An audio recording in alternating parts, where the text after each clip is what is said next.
Welcome, dear subscribers and curious listeners of my channel. Although Harry Potter is still regarded as one of the greatest works of its time, the journey of its creation was filled with difficult decisions, some of which J.K. Rowling later regretted. Today, we'll revisit the moments the author herself admitted she would have done differently if she could. Enjoy watching. Number 1. The Epilogue. Let's start with the ending. The final chapter of the Deathly Hallows took readers 19 years into the future, where Harry, Ron, Hermione and Ginny were sending their children off to Hogwarts. It was a symbolic scene. The story began with an orphan boy going to school for the first time, and it ended with his son taking the same step. But later, Rowling admitted that she regretted this ending. She found it too fairy tale-like and too final. In her early drafts, there was another scene, a graduation celebration at Hogwarts, where the heroes finally say goodbye to their childhood. However, after the emotional heaviness of the Battle of Hogwarts, she couldn't find a natural way to include that scene, so she chose a more emotional but controversial ending instead. Number 2. Ron and Hermione. If the ending divided fans, the romance between Ron and Hermione became a true battleground of opinions. In the Goblet of Fire, there were subtle hints of affection, but few believed these two would actually end up together. Nevertheless, in the later books, Rowling decided to pair them, and as she later admitted, she regretted it.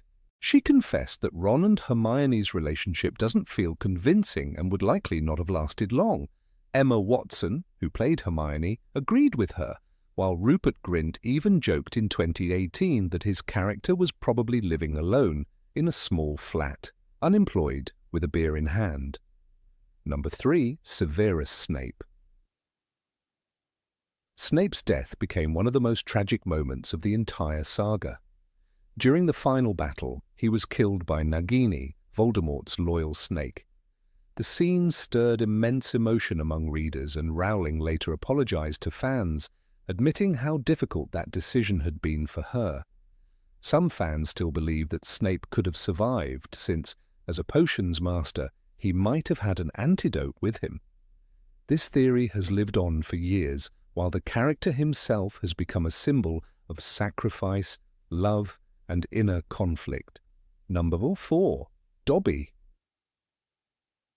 When Dobby first appeared in the Chamber of Secrets, he seemed irritating and intrusive, more of a nuisance to Harry than a friend.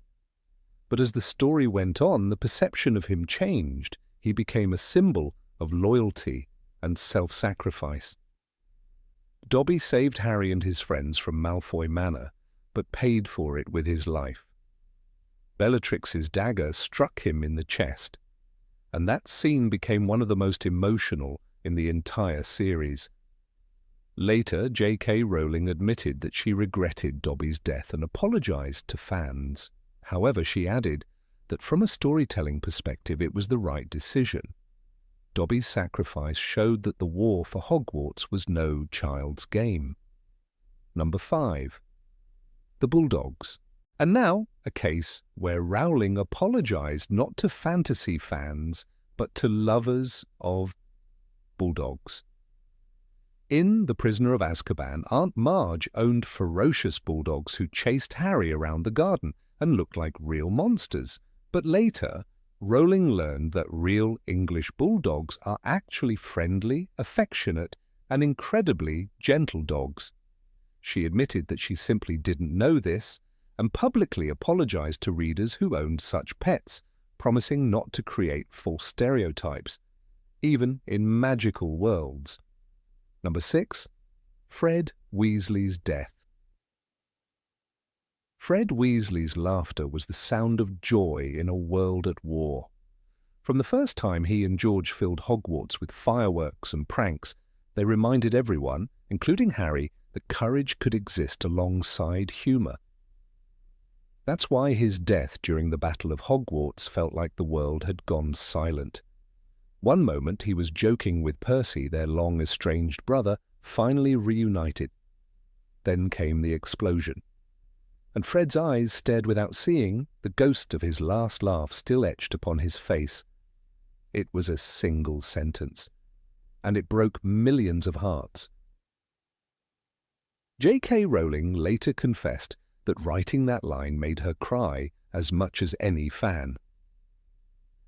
"I truly didn't want to kill Fred," she said, "but war must have losses, even among those we love most."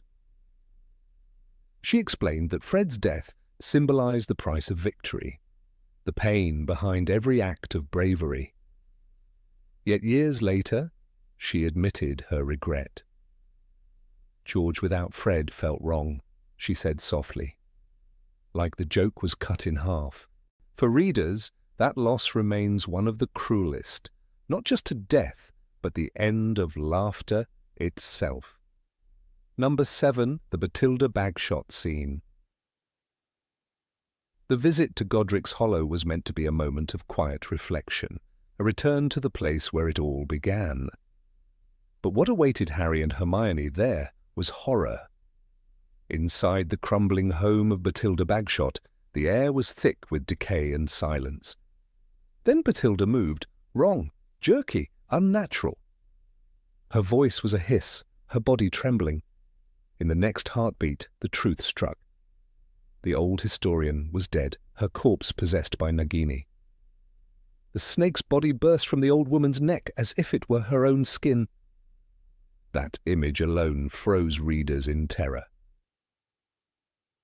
It was a nightmare come alive.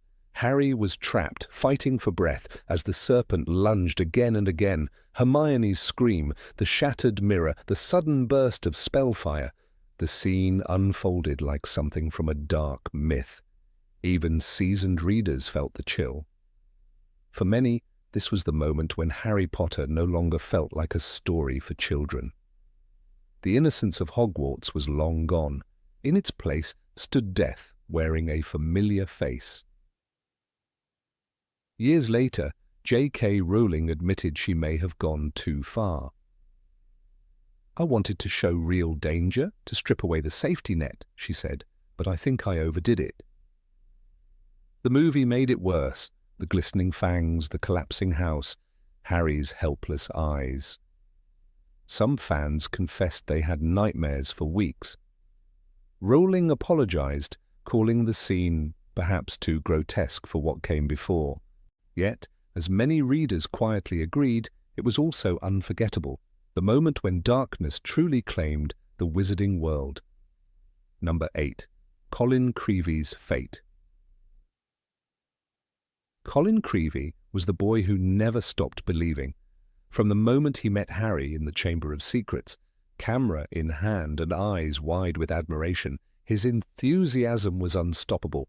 "Wow, wait till my dad hears I met you," he said, bouncing with joy.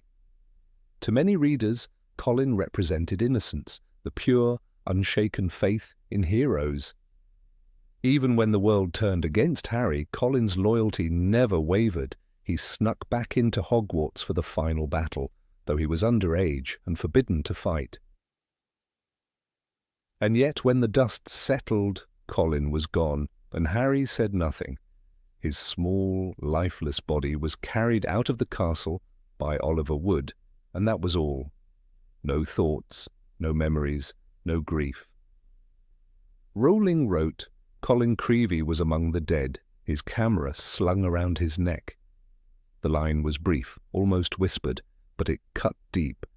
Fans waited for Harry to react, to remember the boy who once saw him as a legend, a light in the dark. But there was only silence, swallowed by the chaos of victory. Later, J.K. Rowling admitted that leaving Colin unnoticed was one of her regrets. "He deserved more," she said. "There were too many scenes, too much emotion, and some heroes stayed in the shadows." To her, Colin's courage spoke louder than words. The smallest boy in Hogwarts had stood against the darkest wizard alive. He didn't die because he was brave. He died because he refused to stop believing. And perhaps in that quiet bravery, Colin Creevey earned a kind of immortality that no spell could grant. Number 9. Lupin and Tonks.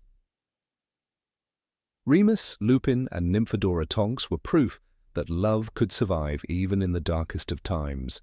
He was quiet, burdened by the curse of the werewolf.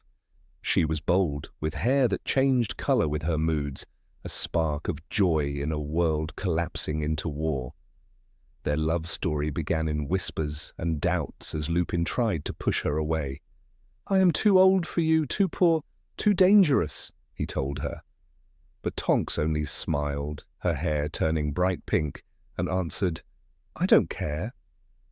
It was one of the few moments of warmth in a series filled with shadows. Their happiness was fragile, but real. When they had their son, Teddy Lupin, it felt like hope itself had been born. And then, in the Deathly Hallows, that hope was taken away. During the Battle of Hogwarts, both fell. Tonks killed by Bellatrix Lestrange, Lupin struck down by Antonin Dolohov. Harry found them later, side by side, their hands almost touching. Rowling wrote it simply, cruelly. He saw Lupin, pale-faced and peaceful-looking, sprawled on the floor, and beside him Tonks, her eyes wide open, staring at the ceiling. The scene broke hearts. Readers had followed their fears, their courage, their rare laughter, and now there was only silence. Rowling later explained that their deaths mirrored the loss of James and Lily Potter, creating a circle of fate. "I wanted to show that war always repeats itself," she said. But she also admitted how painful it was to write. She apologized to fans who had believed Lupin and Tonks might be among the few to find peace. And yet, in that sorrow, something remained. Harry, godfather to little Teddy, carried their legacy forward, just as Sirius once had for him. The story had come full circle, but it was hard to call it fair. Lupin and Tonks deserved more than a line of symmetry. They deserved the life they fought for, a quiet morning, their child in their arms, and a world finally free from fear. Number 10. No funeral for Sirius Black. Sirius Black's death was a wound that never truly healed. In the Order of the Phoenix, one moment he was laughing in the heart of battle, dueling Bellatrix Lestrange with that familiar spark of rebellion, and the next he was gone. "Come on, you can do better than that," he shouted, and then her spell struck. He fell backward through the veil, disappearing without a sound. No scream, no farewell, just the quiet horror of absence. For Harry and for readers, it felt like watching hope itself vanish. And yet, after that terrible moment, the story moved on. There were no funerals, no eulogies, no quiet gathering at Grimmauld Place to mourn the man who had given Harry a glimpse of family. Not even a proper goodbye. The next chapters rushed toward prophecy and war, leaving grief behind like an unspoken spell. Harry's pain was buried under urgency, his mourning swallowed by chaos. "He's gone!" he cried, trying to fight past Lupin's arms. But that was all. The boy who finally found someone to call his own was left without a moment to say farewell. J.K. Rowling later admitted she regretted that choice. She wanted, she said, to show that Harry was too shocked to process the loss, that the numbness was part of the trauma. He couldn't take it in, she explained. It was too sudden, too final. But she also confessed that readers deserved more, a moment of silence, a sense of closure for a character who had carried so much light and sorrow. Sirius was not just a mentor, he was the echo of the father Harry never had. Even now, fans imagine what that farewell could have been. Perhaps a scene at sunset, the Order gathered together, Harry holding the broken mirror Sirius left behind. The air heavy with memories of laughter, danger, and loyalty. A single phoenix feather drifting past as if Dumbledore himself had sent it in tribute. That silence, that respect, would have been the send-off Sirius deserved and the one Harry needed before facing the darkness alone. Number 11. Hedwig's death.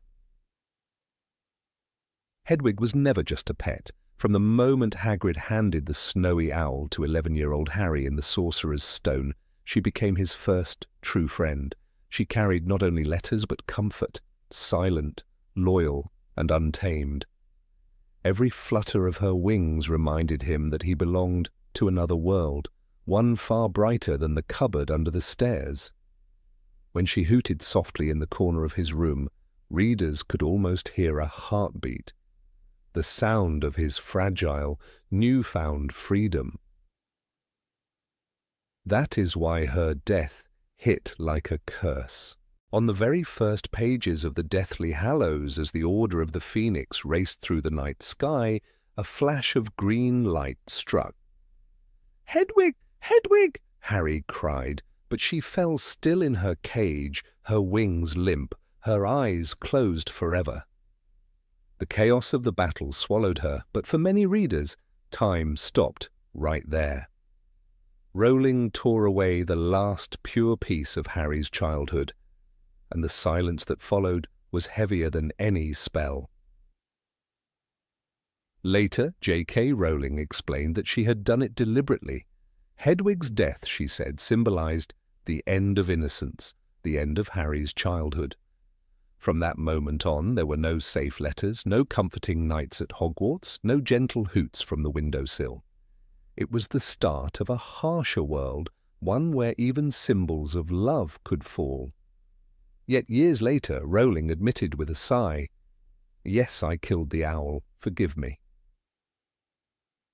For fans, that apology was more than words. Hedwig had been the last link to the boy who once dreamed under the stairs. Her loss meant more than grief. It marked a farewell to wonder itself. Even today, when readers open the first book and see her soar above the rooftops of Privet Drive, they know what waits ahead.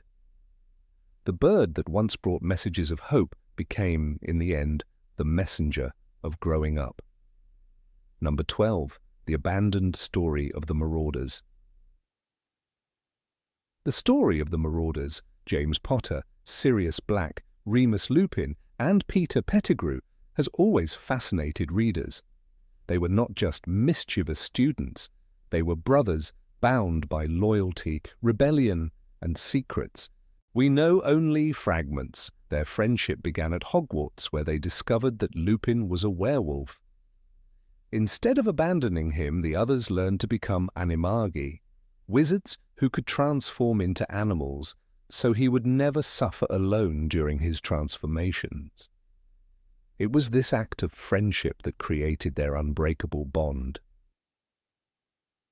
The Marauders' mischief reached legendary heights.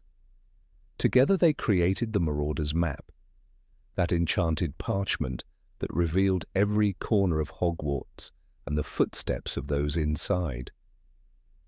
"I solemnly swear that I am up to no good," the map whispers when activated, as if echoing their voices through time. Yet behind the humour and pranks lay darker shadows.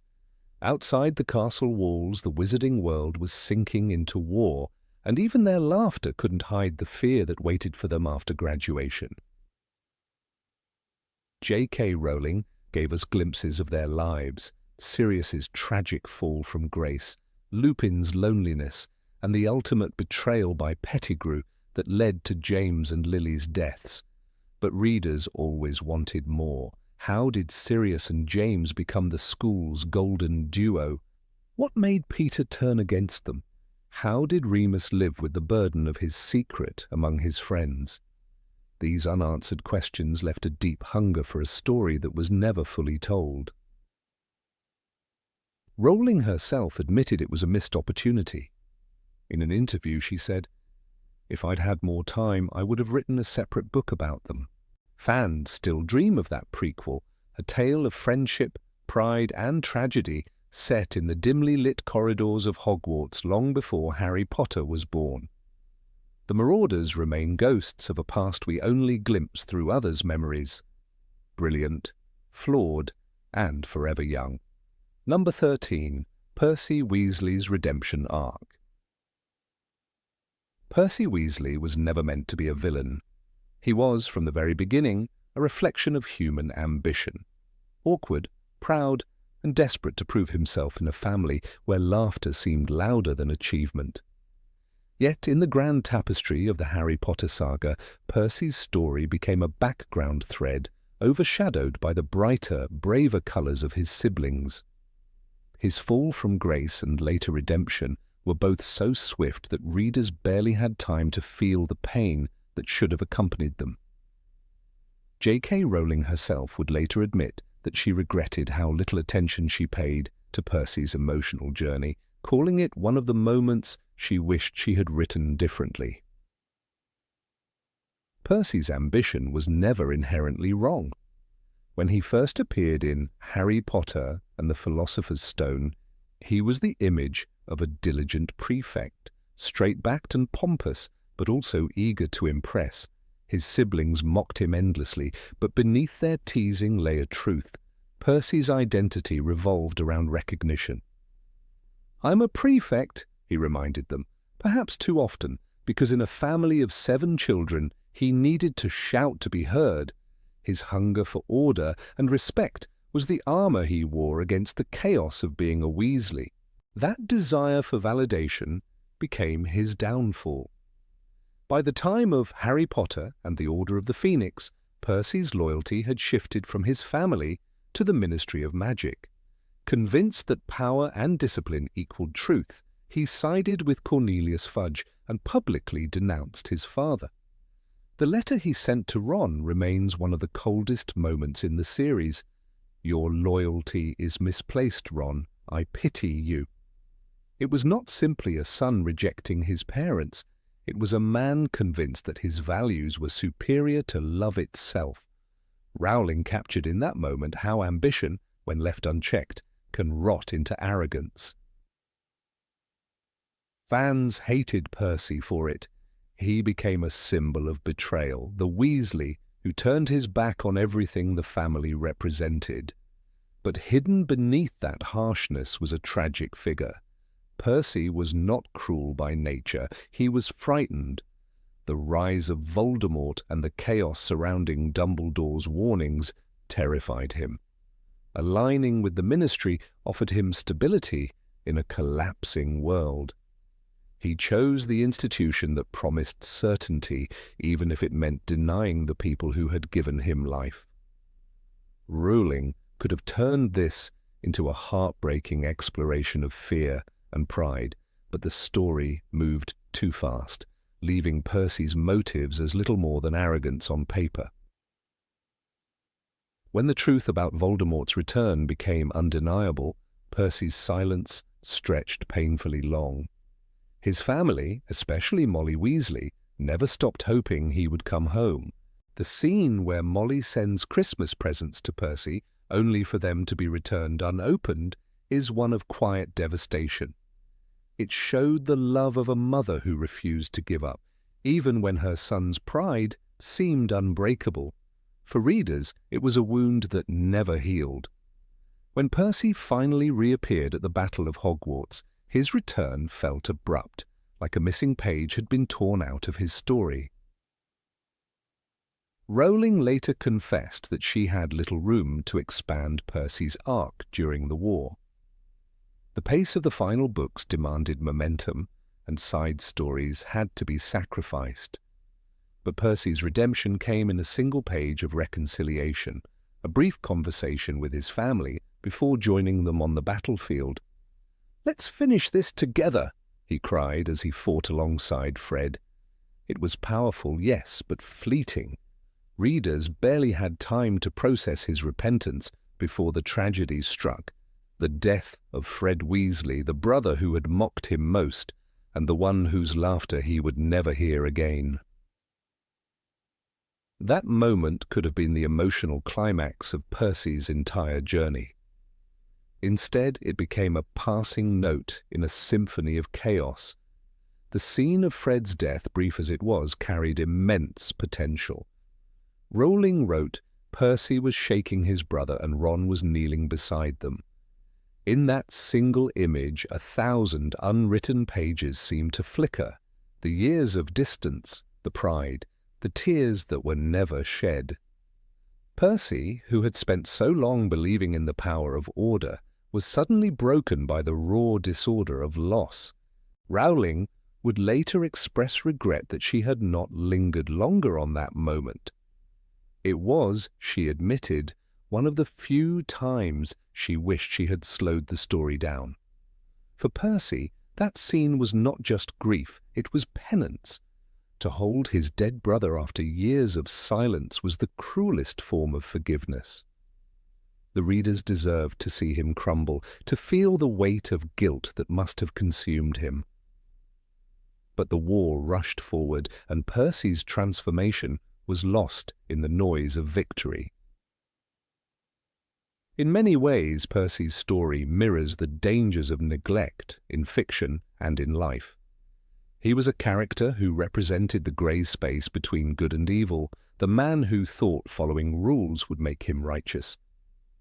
He was not as brave as Harry, not as kind as Molly, not as clever as Hermione, yet his flaw was achingly human. He needed validation, and the lack of it drove him to self-destruction. When Rowling spoke about her regret, she acknowledged that Percy could have been a bridge between idealism and disillusionment, a living reminder that even good people can lose their way. The tragedy is not just that Percy lost years with his family, it's that readers lost years with him too. Imagine if we had seen his internal struggle, the sleepless nights in the ministry, the creeping doubts, the first moment he realized he might be wrong. Instead, Percy disappeared from the narrative until the very end, re-emerging as if from the shadows with a single line of redemption. Let's finish this together. It was beautiful, but too sudden, too neat for a man whose downfall had been so carefully built. Number 14. Luna Lovegood's limited role. There is a quiet melancholy that lingers whenever readers think of Luna Lovegood.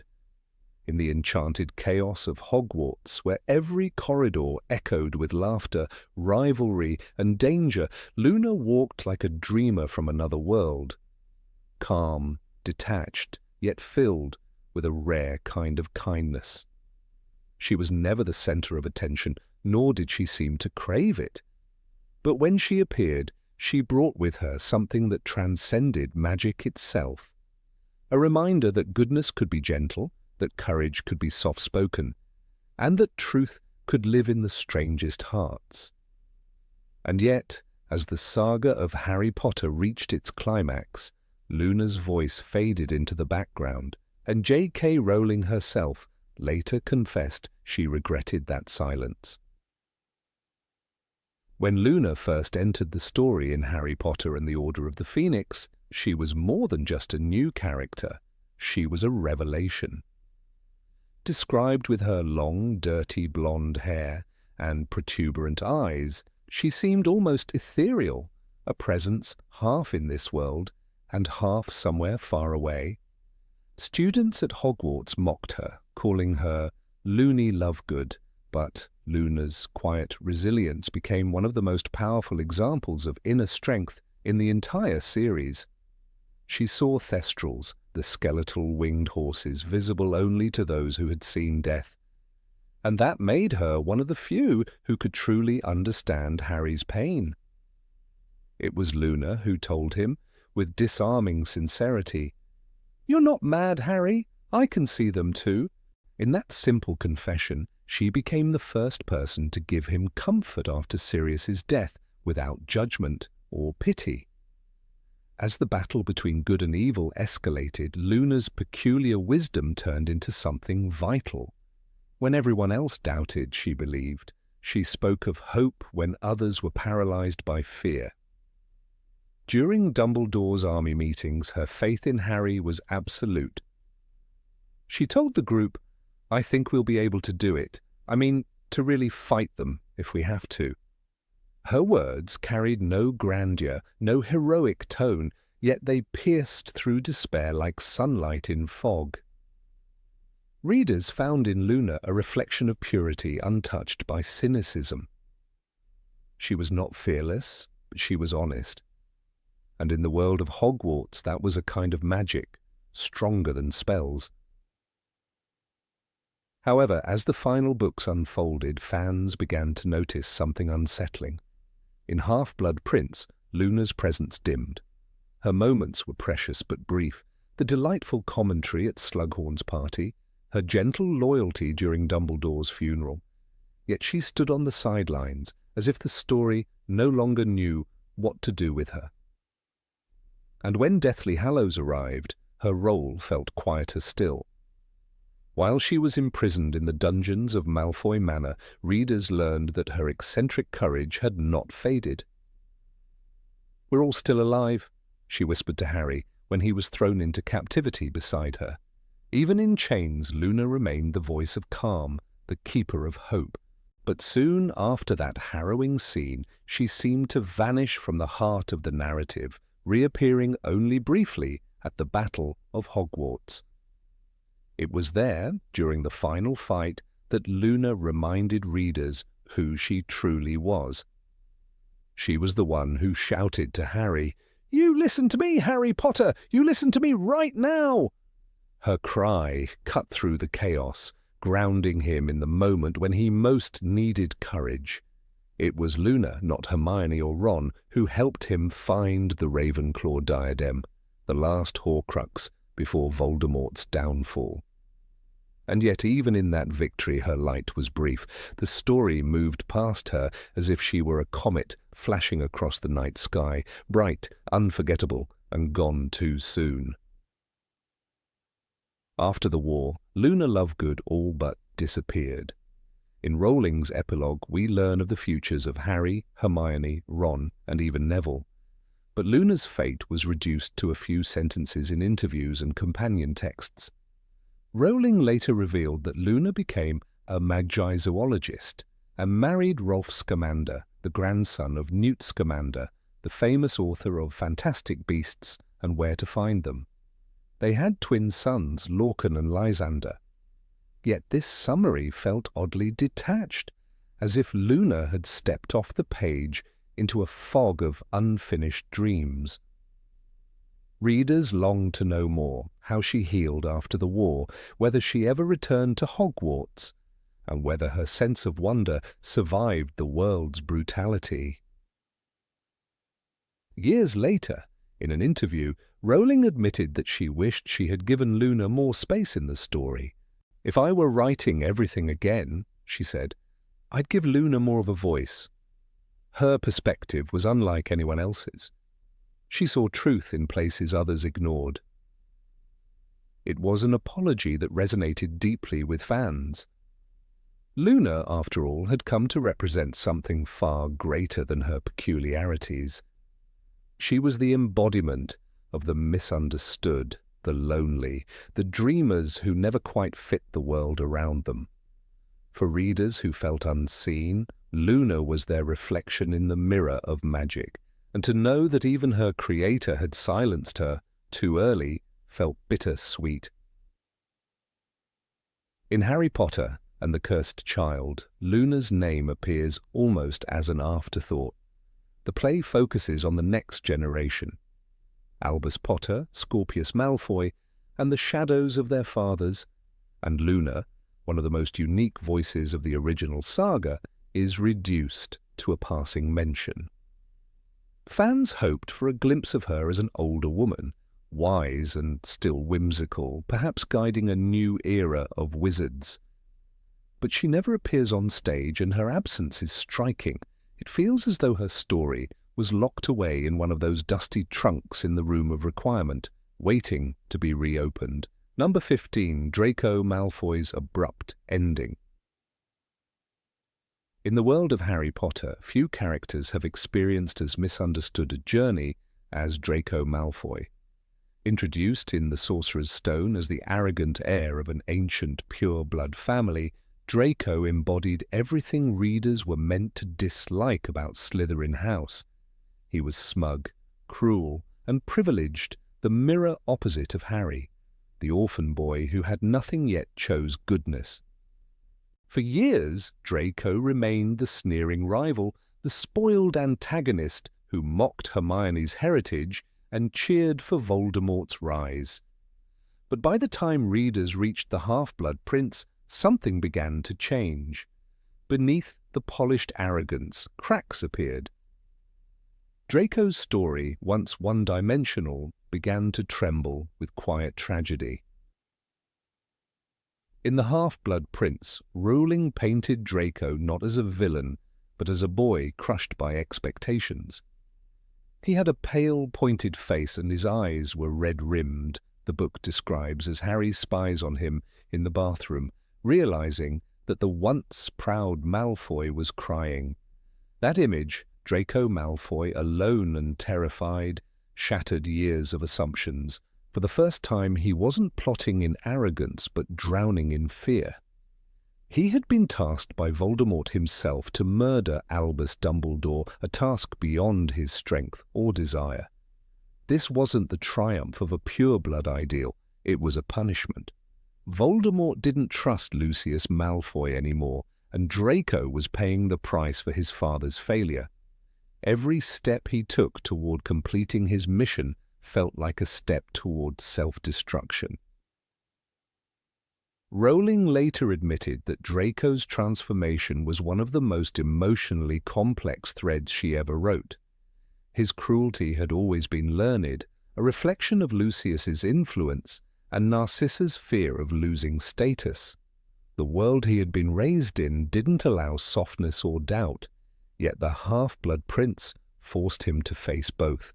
When he finally stood before Dumbledore at the top of the astronomy tower, wand trembling, the reader could feel the unbearable tension between what he had been told to do and who he was becoming.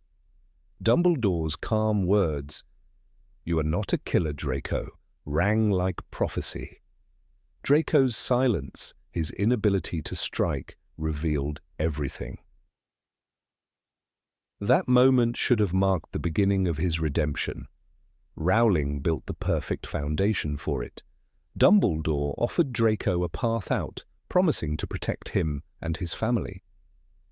Severus Snape's tragic intervention, killing Dumbledore in Draco's place, completed the boy's moral paralysis. He couldn't even save the man who believed in his goodness. After that night, Draco ceased to be an enemy. He became a ghost wandering between worlds. Too ashamed to fight for the Death Eaters, too trapped to join the Order. When the Deathly Hallows came, Draco was neither hero nor villain. He was a prisoner of his own heritage. The Malfoy Manor scenes deepened this transformation. When the trio was captured and dragged into Draco's home, readers saw a different side of him. Bellatrix Lestrange demanded he confirm Harry's identity. Draco hesitated. "I can't be sure," he said, even though it was obvious. That hesitation, that refusal to condemn Harry to death, was his quiet rebellion. He didn't save Harry openly, he couldn't, but he resisted the cruelty expected of him. His silence became his shield. For readers, it was the proof that Draco had already changed. Yet Rowling never gave him the chance to speak that transformation aloud. During the Battle of Hogwarts, his actions were hesitant and confused. He wasn't fighting for Voldemort anymore, but he also wasn't standing beside Harry. When Harry saved him from the Fiendfire in the Room of Requirement, Draco's gratitude was never spoken. The moment passed in silence. Harry had no reason to save him except mercy. Draco had no words to give except shock. It was a fragile, wordless act of forgiveness that Rowling left unresolved. In that fire-lit chaos, the boy who once called Hermione mudblood was saved by the very friend of the girl he had despised. That irony carried a poetic justice, but no closure. After the war, Rowling fast-forwarded 19 years.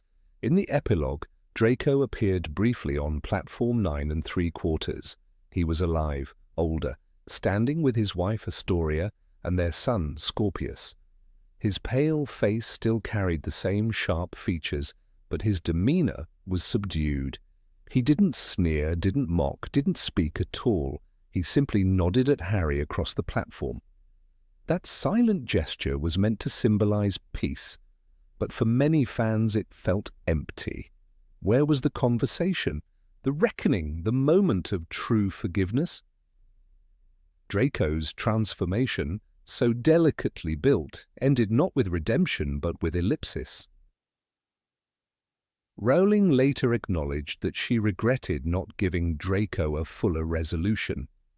In interviews, she admitted that she had written him as a product of his upbringing, but never allowed him to truly confront his past.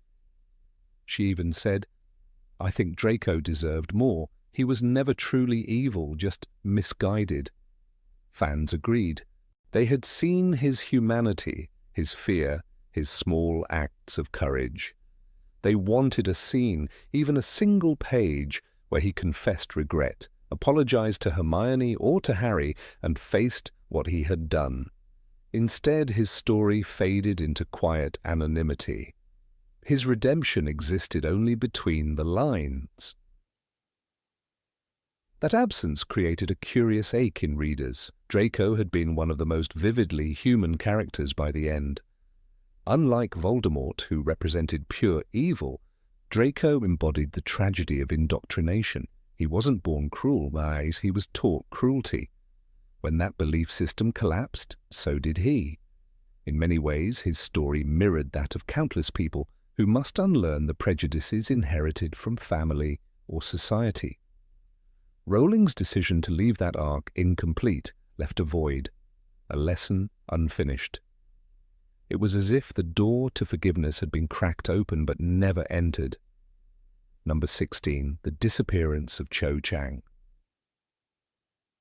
When readers first encountered Cho Chang in Harry Potter and the Prisoner of Azkaban, she appeared as a fleeting image of grace, a seeker for Ravenclaw's Quidditch team with long black hair and a quiet smile that caught Harry's attention immediately. For many fans, this moment marked the beginning of something real for Harry. His first crush, his first emotional uncertainty, and his first glimpse into the confusing world of adolescence.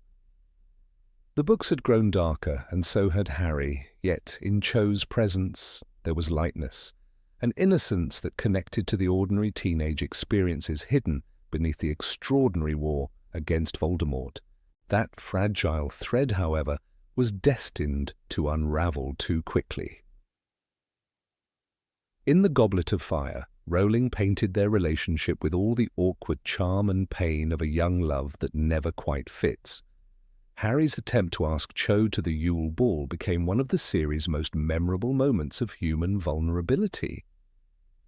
He tried to say, "Will you go to the ball with me?" but it came out as "Wango Ball Wime." This line made readers laugh, but beneath the humor lay a bitter-sweet truth. The boy who lived was just a boy, shy and overwhelmed, trying to understand feelings that had nothing to do with prophecy or danger. Cho's polite refusal, explaining that she had already agreed to go with Cedric Diggory, didn't make her unkind, it made her real. Her choice was natural, but it set into motion a heartbreak that Harry and the readers wouldn't soon forget. After Cedric's tragic death, Cho's world collapsed in ways that few could fully understand. When the Order of the Phoenix opened, she was no longer the smiling girl from Quidditch stands. She was a young woman carrying grief, guilt, and confusion. Rowling gave us glimpses of that pain. Cho crying in the room of requirement, her voice trembling as she spoke about Cedric. For Harry, this was a moment of empathy and misunderstanding all at once. He could not bear to relive that night, yet Cho needed to speak of it. Their relationship became the meeting of two wounded hearts that could not heal together. Readers saw in her tears not weakness, but the cost of loss in a world that was devouring innocence faster than love could bloom. Their first kiss, set in the shadowed room of requirement, remains one of the most emotional passages in the series. She was crying. Harry could see the shining tracks of tears on her face even in the dim light. It was an imperfect kiss, soaked in sorrow rather than joy. Rowling's genius was in portraying love not as a fairy tale, but as something raw and uncomfortable.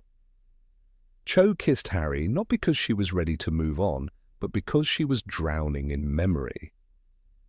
Harry, too young to understand such grief, couldn't comfort her. When she cried for Cedric in his arms, readers felt the ache of a love story that could not survive its own sadness. But then came the silence. After their painful argument about Marietta Edgecombe's betrayal and Cho's misplaced loyalty, their relationship ended abruptly. The scene in the Order of the Phoenix, when Harry tries to explain his side, and Cho defensively retorts, "She's my friend," marked the beginning of her quiet disappearance. Rowling moved the plot swiftly toward Dumbledore's army, the Ministry battle, and Sirius's death. Cho faded from the story as if she had served her emotional purpose. For readers who had followed her journey, the absence was striking. It was as though grief had consumed her not only as a character, but as a narrative presence. By the time the Half-Blood Prince arrived, Cho Chang was a ghost in the background of Hogwarts life. She was mentioned briefly, only in passing, as still in touch with a few friends from the DA, and then forgotten. Ginny Weasley became the new emotional centre of Harry's romantic growth. The transition was logical in terms of story structure, but emotionally jarring. Cho's story had begun with such promise, a symbol of youthful love in dark times, a mirror to Harry's emotional awakening. Yet it ended in a whisper. The girl who had witnessed Cedric's murder, who had lost her first love to Voldemort's cruelty, who had tried to rebuild herself, simply vanished. In the Deathly Hallows, she returned for a mere moment, appearing at Hogwarts to help in the final battle. Harry saw her across the chaos of war. Cho Chang was helping a small group of younger students, but she was no longer a part of his world. The narrative had moved on, and so had Harry's heart. For many readers, that brief mention felt like an injustice. Cho had been a character of depth and emotion, and yet her story closed without redemption, without peace. She was a reminder of how secondary characters can bear heavy pain in service to the hero's growth, then be quietly set aside. Years later, when J.K. Rowling reflected on her writing, she admitted regret over Cho's abrupt disappearance. "I think I moved her out of the story too quickly," she confessed. It was a rare admission, one that resonated deeply with readers who had felt the loss of Cho, not as a romantic disappointment, but as a narrative wound. Rowling's apology wasn't for the breakup itself, but for what came after. The silence that swallowed Cho's voice. Many fans had long argued that Cho deserved more, that her grief and bravery could have evolved into a story of healing, resilience, and self-discovery. Rowling's words validated that sentiment. Cho Chang's trajectory mirrored the fate of many women in epic narratives. She began as inspiration, suffered loss, and then was forgotten once her purpose in the hero's emotional journey was fulfilled. But Cho had the potential to be more than a symbol. She was one of the few characters who represented the ordinary student caught in extraordinary conflict. Unlike Harry, Hermione, or Ron, she had no prophecy guiding her, no destiny to fulfill. Her choices were born of confusion, love, and pain, very human motivations. That's precisely what made her disappearance so noticeable. Readers didn't need her to be heroic, they needed her to be seen. What if Rowling had allowed Cho's arc to continue into the Deathly Hallows as a young woman who turned grief into courage? She might have joined the Order, worked in the Resistance, or even played a role in protecting Hogwarts students before the final battle. Such an evolution would have given her story the closure it deserved. After all, Cho was part of Dumbledore's army. She had already proven that fear could not define her. To see her lead, or even to see her confront the ghosts of her past, would have completed the emotional circle that began with Cedric's death. The way Cho's story ended also reflected how Harry himself was forced to move forward without looking back. His growing affection for Ginny symbolized a step toward maturity and stability, yet it left the emotional wreckage of his first love unresolved. The boy who once fumbled his words before Cho never truly learned how to say goodbye. When he saw her briefly during the Battle of Hogwarts, it was not a moment of closure, but a fleeting acknowledgement that life had gone on. In a story so deeply about memory and loss, Cho's absence became one more unspoken scar. Readers who identified with Cho, especially those who saw themselves in her quiet strength, her vulnerability, or her cultural distinctiveness, felt an additional layer of disappointment. For many fans of Asian descent, Cho was one of the few visible representations in the wizarding world. Her disappearance wasn't just a narrative loss, it was a symbolic one. Rowling's later comments about regretting how she handled Cho's storyline suggested that even she recognized this missed opportunity. In the evolving landscape of literature where diversity and depth matter, Cho's character could have become a bridge between emotional realism and cultural representation. Her relationship with Cedric, too, deserved deeper reflection. Cedric's death marked one of the most shocking moments in the series, the first undeniable proof that Voldemort had returned. Cho's grief embodied the cost of that loss. Yet once her tears dried in the narrative, her emotional journey stopped. Imagine if Rowling had shown how Cho carried Cedric's memory into the Resistance, or how she learned to live with the trauma of watching someone die before her eyes. Instead, her suffering became a background note, a forgotten melody in the grand symphony of war and prophecy. When Rowling apologized, her words carried more than personal regret. They became an acknowledgement of storytelling's delicate responsibility, that every character who touches the reader's heart deserves a conclusion worthy of their pain. Cho's story may have been small compared to Harry's, but within it lay universal themes: grief, first love, and the struggle to find oneself amid chaos. By recognizing that she had too quickly written Cho out, Rowling reminded both readers and writers that side characters are never truly side characters in the hearts of those who see themselves in them. Even so, there is something hauntingly beautiful about Cho's disappearance.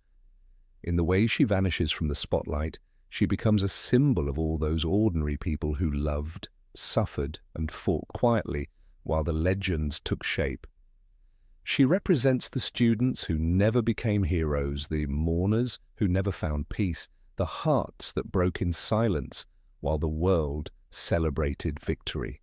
In her fleeting presence at the Battle of Hogwarts, standing among the defenders of the castle, there is a quiet dignity, a sense that, though forgotten by the story, she still stood her ground.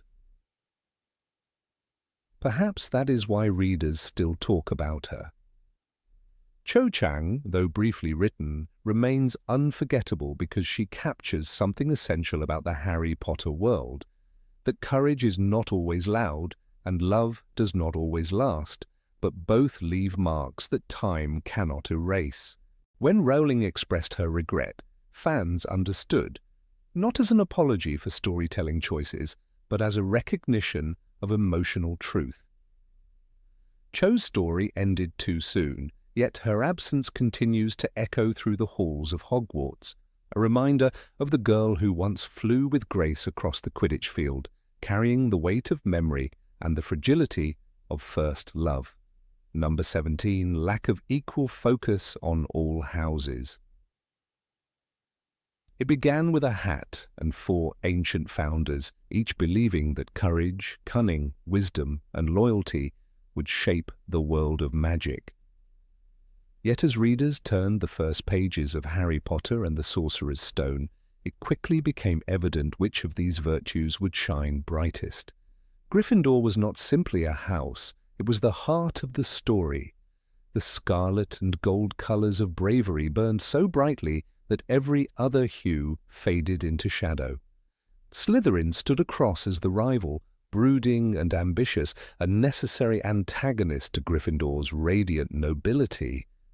But beyond this duel of red and green, Hufflepuff and Ravenclaw seemed to drift somewhere in the mist, glimpsed but rarely known. This imbalance, this unequal portrayal, would later become one of the few creative decisions for which J.K. Rowling openly apologized to her readers. The Gryffindors were everywhere. From Harry himself, the boy who lived, to Hermione, the brightest witch of her age, and Ron, the loyal friend, their dormitory was the stage for nearly every triumph and heartbreak.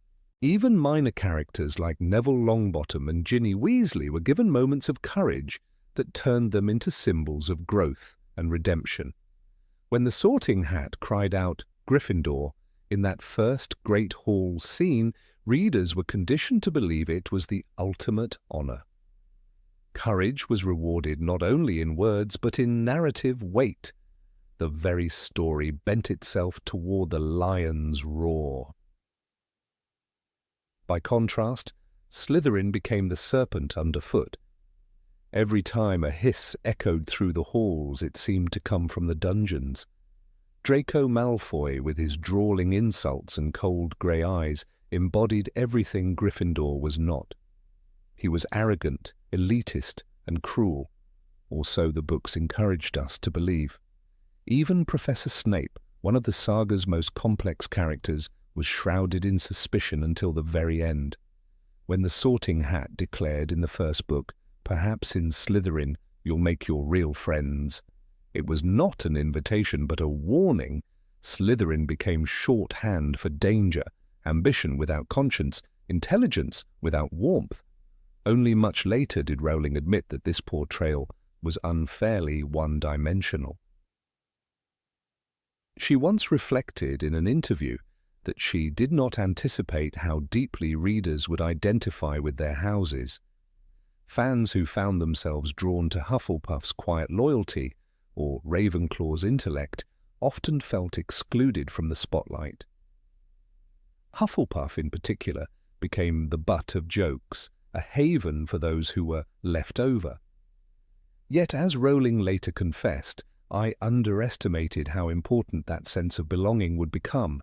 The apology, addressed specifically to Hufflepuff fans, was more than an admission of creative oversight. It was a recognition of how fiction can shape identity.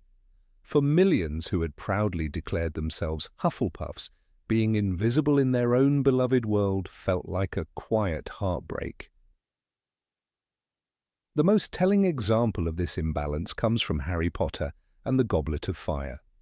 During the Triwizard Tournament, Cedric Diggory, a Hufflepuff, finally steps into the light.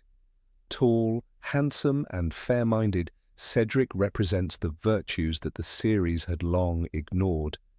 When he insists that Harry take the Triwizard Cup with him, saying, "You take it, you deserve it," his words capture Hufflepuff's true essence: kindness, fairness, and humility. Yet his reward is death, abrupt and senseless, a casualty in a story that quickly returns to Harry's grief and Voldemort's rise. Cedric's sacrifice is noble but fleeting. The world moves on and Hufflepuff fades once more into silence. For many fans, this felt like confirmation that only Gryffindor's courage truly mattered. Ravenclaw fared little better. Beyond Luna Lovegood's ethereal wisdom and Cho Chang's tender sorrow, the house of intellect remained a mystery. We never stepped into its common room, never saw its wit and creativity in motion. Its defining traits, curiosity, imagination, a love of knowledge, were scattered in fragments, often overshadowed by Hermione's intellect, which the narrative insisted was a Gryffindor virtue. Luna once said, "You're just as sane as I am," a line that glimmered with both humour and melancholy. It hinted at a deeper, more unconventional intelligence, but it never received the space it deserved. Ravenclaw became a whisper, a pale blue note between two clashing trumpets. The structure of the story itself reinforced this hierarchy. Every Quidditch victory, every late-night adventure beneath the invisibility cloak, every Christmas in the common room, it all belonged to Gryffindor. The other houses existed as spectators or obstacles. Even when Slytherins like Pansy Parkinson or Crabbe and Goyle appeared, it was only to sneer or threaten. There was no Slytherin hero until the final pages of the final book, when Rowling redeemed Snape in one of literature's most heartbreaking turns. "Look at me," he whispered, as he died, and in those words lay decades of misunderstanding. Readers suddenly saw that the man they had despised was brave in his own way. Slytherin bravery, the kind that hides in the dark and endures in silence. But that revelation came too late to change the tone of the saga. Rowling's later reflections reveal how much the fandom reshaped her understanding of her own creation. She noticed that fans had begun identifying with houses not merely as story elements but as extensions of themselves. Online quizzes, conventions, and discussions turned Hogwarts into a mirror of personality. People wanted to see themselves in the story, she admitted, and that meant every house deserved to be honoured. Hufflepuffs wanted their kindness to be recognized as strength, Ravenclaws their intellect as courage of the mind, and Slytherins their ambition as resilience. Yet, in the original books, these nuances often lay hidden beneath the shadow of the lion. The imbalance even affected how young readers perceived morality.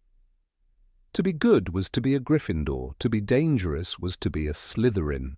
The world of Hogwarts, for all its complexity, divided heroism and villainy along house lines.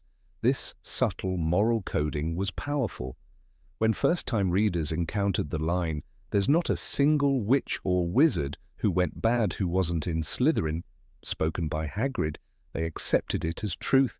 It wasn't until adulthood that many questioned the fairness of that statement. It reduced an entire lineage of wizards to caricatures. It suggested that ambition itself was suspect, a dangerous message in a series otherwise devoted to empathy. Rowling's apology to Hufflepuff fans became something of a cultural moment. It spread through fan communities as both validation and invitation. People began to re-examine what it meant to be part of each house. Hufflepuff, once mocked as the leftovers, was reimagined as the moral backbone of Hogwarts, the house that sought neither glory nor power, but simply goodness. Ravenclaw became the realm of dreamers, artists, and thinkers who dared to ask why. And Slytherin, freed from its villainous cage, emerged as the house of survivors, of those who learned to navigate darkness without losing themselves. Gryffindor remained the house of heroes, but no longer the only kind worth celebrating. In the years after the final book, fan theories and online essays worked tirelessly to restore balance to Hogwarts. Some pointed out that Helga Hufflepuff had accepted all students, emphasizing equality over selectivity. Others noted that Rowena Ravenclaw's riddles celebrated knowledge as an endless quest rather than a competition. Even Salazar Slytherin, so often cast as the villain, was reinterpreted as a visionary who feared chaos more than he desired domination. These reinterpretations did what the original narrative could not. They gave the neglected founders their dignity back. The films, while visually dazzling, deepened the problem. The cinematic spotlight favored Gryffindor's red and gold while reducing other houses to background color. When Dumbledore awarded last-minute points at the end of the first film, because I awarded Gryffindor House 60 points, the cheers for victory drowned out any thought for fairness. For Hufflepuffs and Ravenclaws watching in the audience, it was another reminder that their stories remained untold. Rowling's later statement, "I should have let the other houses breathe," carried the weight of both artistic regret and affection. Even within Gryffindor itself, the idea of heroism was narrowly defined. Bravery meant fighting dragons, standing up to bullies, or defying dark lords. But Hufflepuff's quiet courage, the strength to forgive, to work diligently, to care for others, was no less profound. When Neville Longbottom stood up to his friends in the first book, Dumbledore told him, "It takes a great deal of bravery to stand up to our enemies, but just as much to stand up to our friends." Ironically, Neville's moment of courage was closer to Hufflepuff's spirit than Gryffindor's valor. It hinted at what might have been if the narrative had allowed more space for other kinds of strength. As the years passed, the apology became symbolic of Rowling's evolving relationship with her readers. It showed a rare humility in an author whose world had become a cultural empire. By saying, "I'm sorry, Hufflepuff," she acknowledged that even in fantasy, representation matters. Readers do not just want heroes, they want mirrors. They want to see themselves, their virtues, and their flaws reflected with honesty.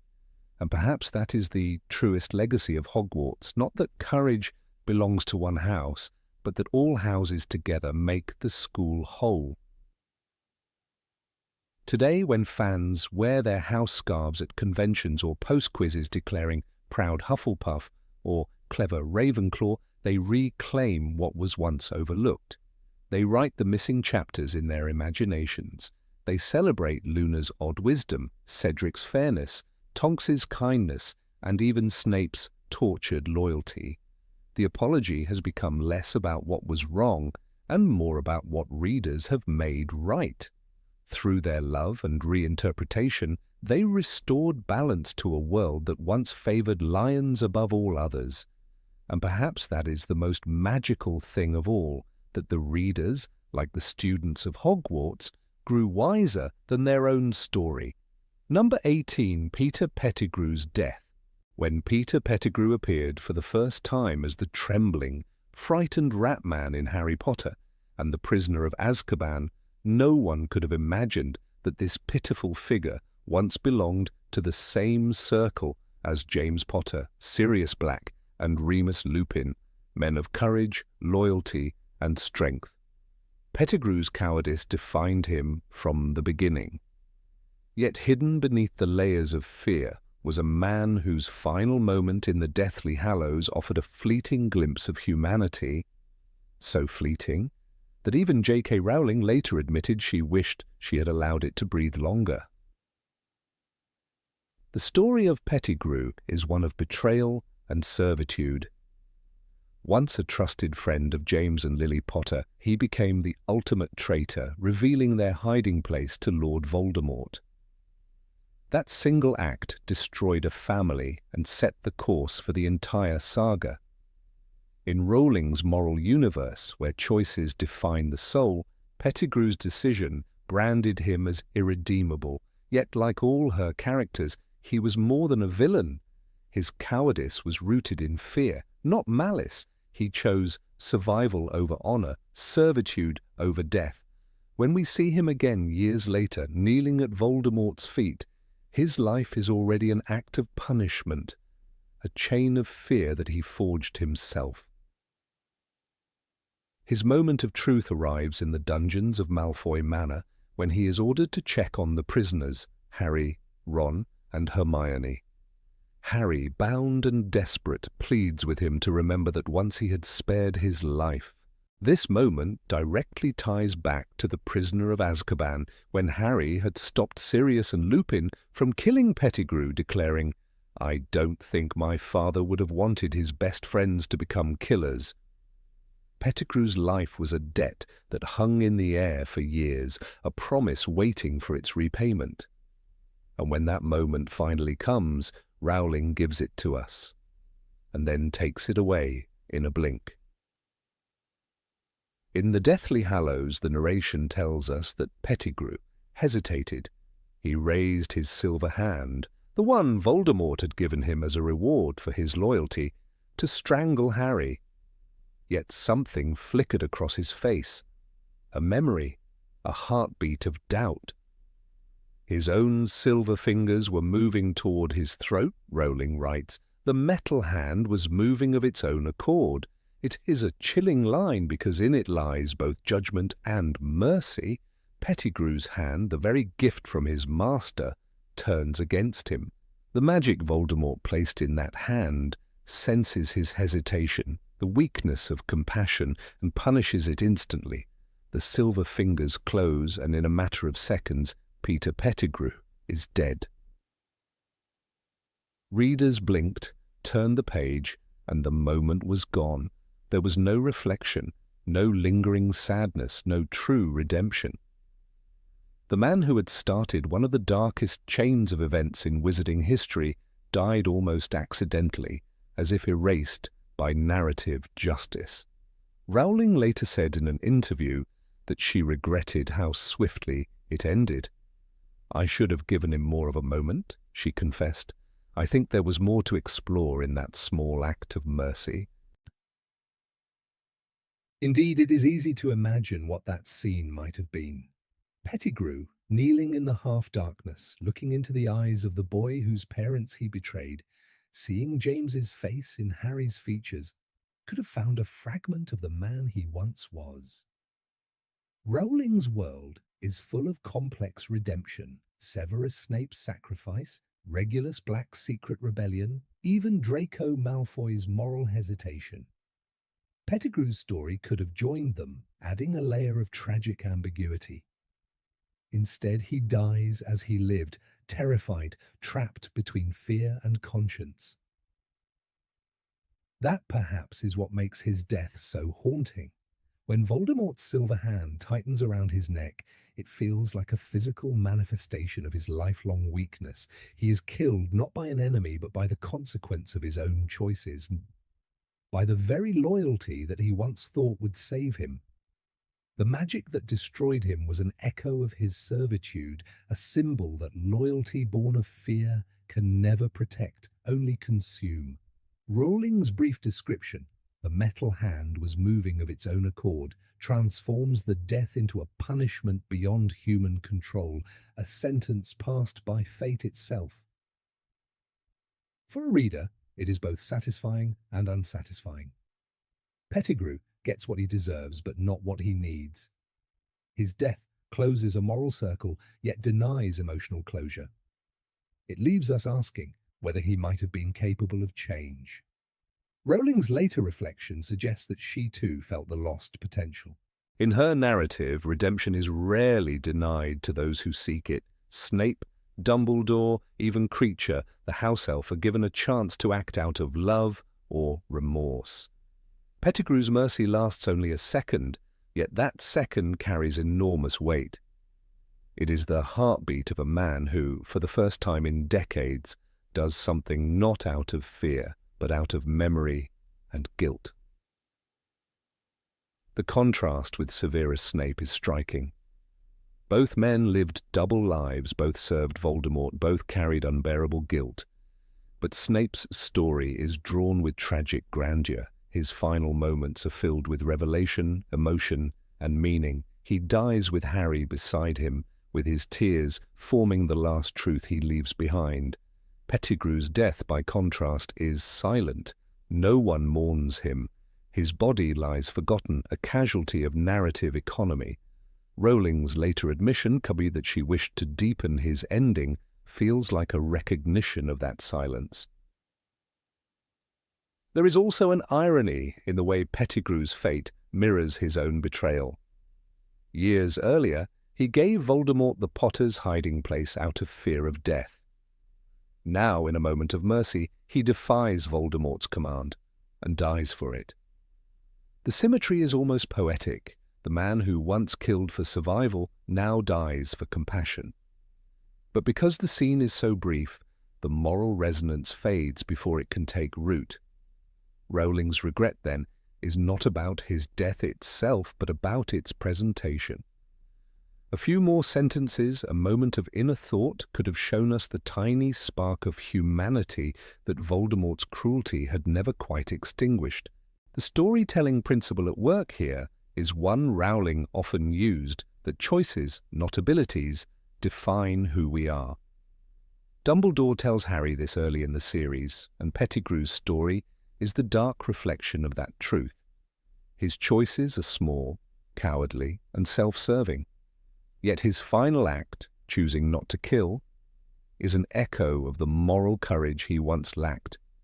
That moment of hesitation, where the silver hand betrays him, is the brief victory of his conscience over his fear. It is a tragedy that this victory lasts only a heartbeat. Had Rowling expanded the scene, readers might have seen the culmination of one of her most consistent themes, that even the weakest souls can find a moment of grace.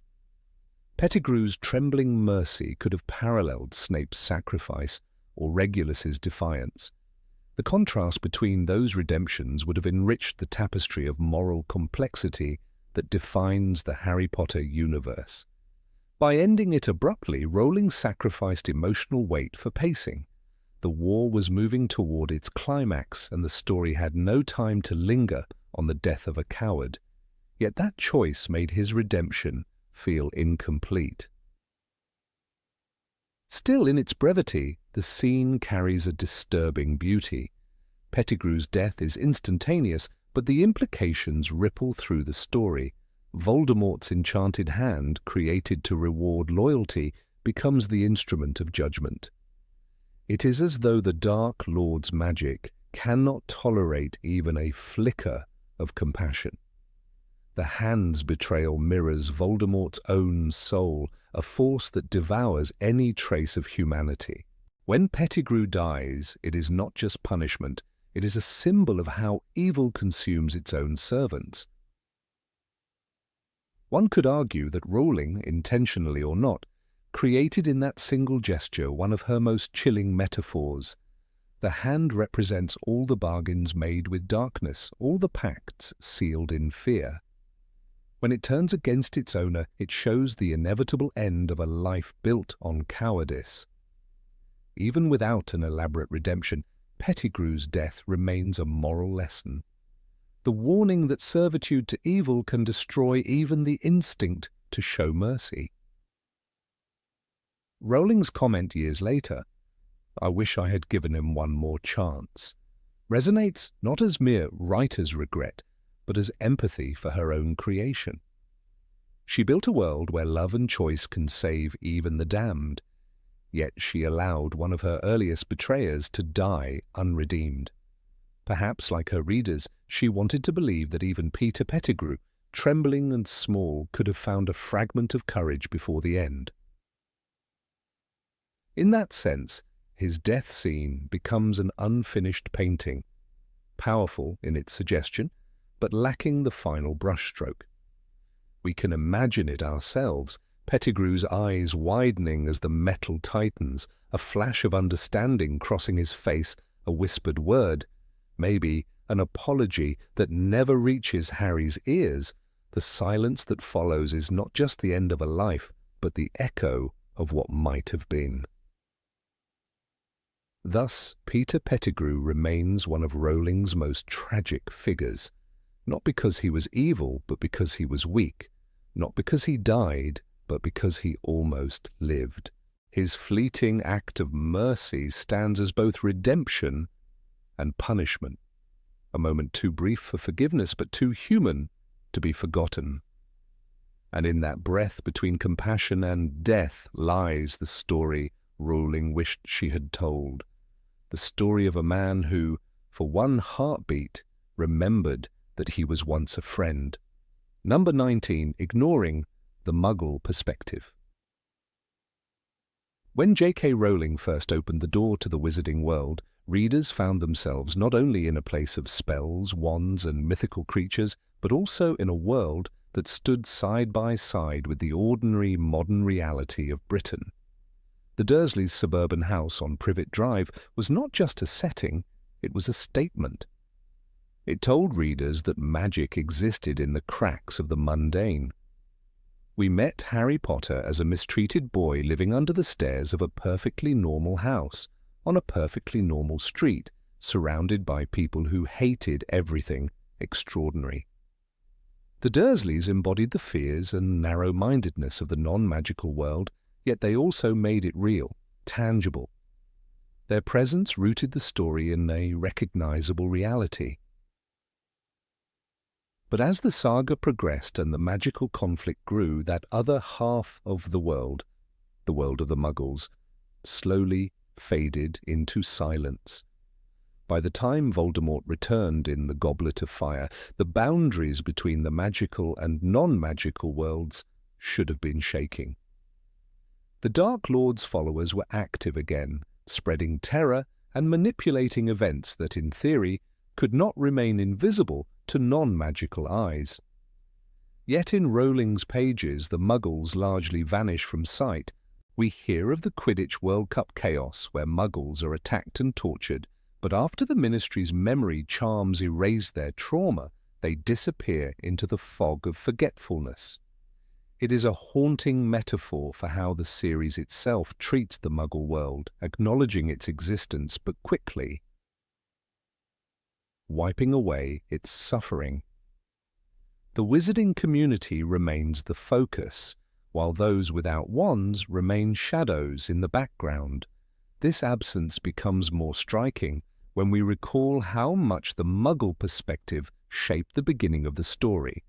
In The Sorcerer's Stone, the first chapter opens, not with Harry, but with Vernon Dursley, a man who notices strangely dressed people on his way to work. It's a moment of magical realism. We see the wizarding world through the lens of a man who refuses to believe in it. The ordinary world reacts, puzzled but intact. This balance between two realities makes the reader feel that both coexist.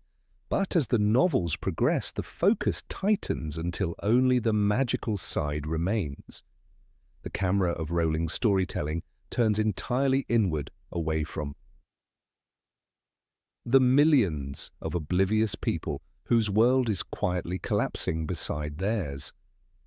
Rowling herself later admitted that this narrowing of perspective was one of her creative regrets. In interviews, she confessed, "Everything that happened was too confined within the walls of Hogwarts. I wish I had shown more of how the magical war affected ordinary people." This is a remarkable acknowledgement, for the core of her story is not only about magic, it's about moral choices, courage, and the struggle between good and evil. To ignore the fate of the powerless in a narrative so deeply concerned with justice creates an uncomfortable void. What did Muggles see when the sky turned dark, when bridges collapsed, when unexplained deaths filled the newspapers? We never truly know. The Ministry of Magic often manipulated the Muggle government, but these interactions remained hidden. We hear in The Half-Blood Prince about the Prime Minister being informed of magical disasters, the Brockdale Bridge destroyed, hurricanes unleashed by Death Eaters, but these glimpses are fleeting. The Muggle Prime Minister is treated almost as a curious footnote. His helplessness reflects the broader helplessness of his kind. In the shadow of magic, the non-magical world becomes irrelevant. Yet that irrelevance is exactly what makes this omission so fascinating and tragic. Imagine the panic in hospitals as patients appear cursed, the confusion of police officers investigating mass disappearances, the fear spreading across news broadcasts that never receive answers. None of this appears in the books. The Muggle world, the world we know, remains blind. Rowling's focus on the insular experience of Hogwarts was, in part, a narrative necessity. Harry's story is rooted in youth, friendship, and personal growth within that school's walls. Yet, as the series matured, the stakes grew too large to remain within a castle. The war was no longer a children's struggle, it was a world crisis. Voldemort's ideology, based on blood purity and domination, was not limited to wizards. It was a metaphor for every kind of tyranny. But without seeing how Muggles suffered, the metaphor feels incomplete. Evil becomes self-contained, locked inside a magical echo chamber. It lacks the weight of universal consequence. Take, for instance, the Death Eater attacks that Rowling briefly mentions in The Half-Blood Prince. In a single night, several Muggle families had been found dead in their homes, Muggleborns had been attacked, and a dozen people had vanished. That single sentence could have expanded into a chilling panorama, a world collapsing under invisible warfare. Yet it remains an afterthought. Readers are left imagining what those families felt, how ordinary citizens tried to understand what was happening. Were there whispers of terrorism, strange cults, or a plague? The novels do not tell us. Instead, the focus remains on Hogwarts corridors, on teenage anxieties, while an entire civilization trembles unseen. Even within the wizarding world, few characters express concern for the Muggles. Arthur Weasley, with his fascination for electric plugs and trains, stands as a rare bridge between the two realms. His empathy hints at what could have been a more balanced story, acknowledging the fragile coexistence of these societies. Yet even Arthur's perspective is marginalized. His warnings about the Ministry's disregard for Muggles echo faintly, drowned by the louder themes of prophecy and destiny. His small office in the misuse of Muggle artifacts department becomes a symbolic space, a neglected corner of bureaucracy that mirrors Rowling's own narrative neglect. One of the most haunting consequences of ignoring the Muggles is how it distorts the scale of Voldemort's evil. Within the magical world, he is a tyrant and murderer, yet in a broader sense he is a terrorist whose actions could devastate an entire country. The magical war should have caused economic collapse, media hysteria, perhaps even mass migrations. None of these effects are visible. It is as if the wizarding world exists in a vacuum, untouched by the planet it shares. This separation weakens the realism of the story's final chapters. When Harry walks into the Forbidden Forest to face death, the world beyond Hogwarts feels eerily silent, as though nothing beyond that forest matters. Still, readers sense the missing weight. Fan discussions over the years have filled the void Rowling left. Countless essays, fan fictions, and analyses attempt to reconstruct the Muggle side of the war. Some imagine journalists investigating mysterious disappearances. Others picture scientists studying inexplicable phenomena. In these interpretations, the Muggle world becomes the unknowing victim of a supernatural war, like an innocent bystander in a battle between gods. These creative responses highlight a truth Rowling herself later acknowledged. The story had room for more human perspective, more grounding in the everyday lives her characters were meant to protect. The contrast between early and later books makes this absence even clearer. In The Chamber of Secrets, the Dursleys' dinner party gone wrong shows the collision of two worlds in a comedic light. By the Deathly Hallows, that humour is gone, replaced by global darkness. Yet even then we never return to Privet Drive, never see how Petunia watches the news, never hear if Vernon's company closes when chaos spreads. These were the people who once mocked magic. But how did they react when that very magic turned deadly? Did they regret their ignorance? The silence on these questions leaves the reader uneasy, as if a crucial half of the moral equation is missing. Rowling's regret, then, feels not only artistic, but ethical. The theme of responsibility, how those with power should protect the powerless, runs through every thread of Harry Potter. Dumbledore speaks often of choice, compassion, and love. "It is our choices, Harry, that show what we truly are," he says. Yet in the grand narrative, the collective choice to protect Muggles is rarely shown. The Order of the Phoenix defends both worlds, but we see them only from the inside, never through the eyes of those they save. This narrative imbalance softens the moral resonance of their sacrifice. In a way, the Muggles' disappearance from the story mirrors a larger idea: how easily those untouched by power become invisible in times of conflict. Wars, magical or otherwise, often erase the voices of civilians.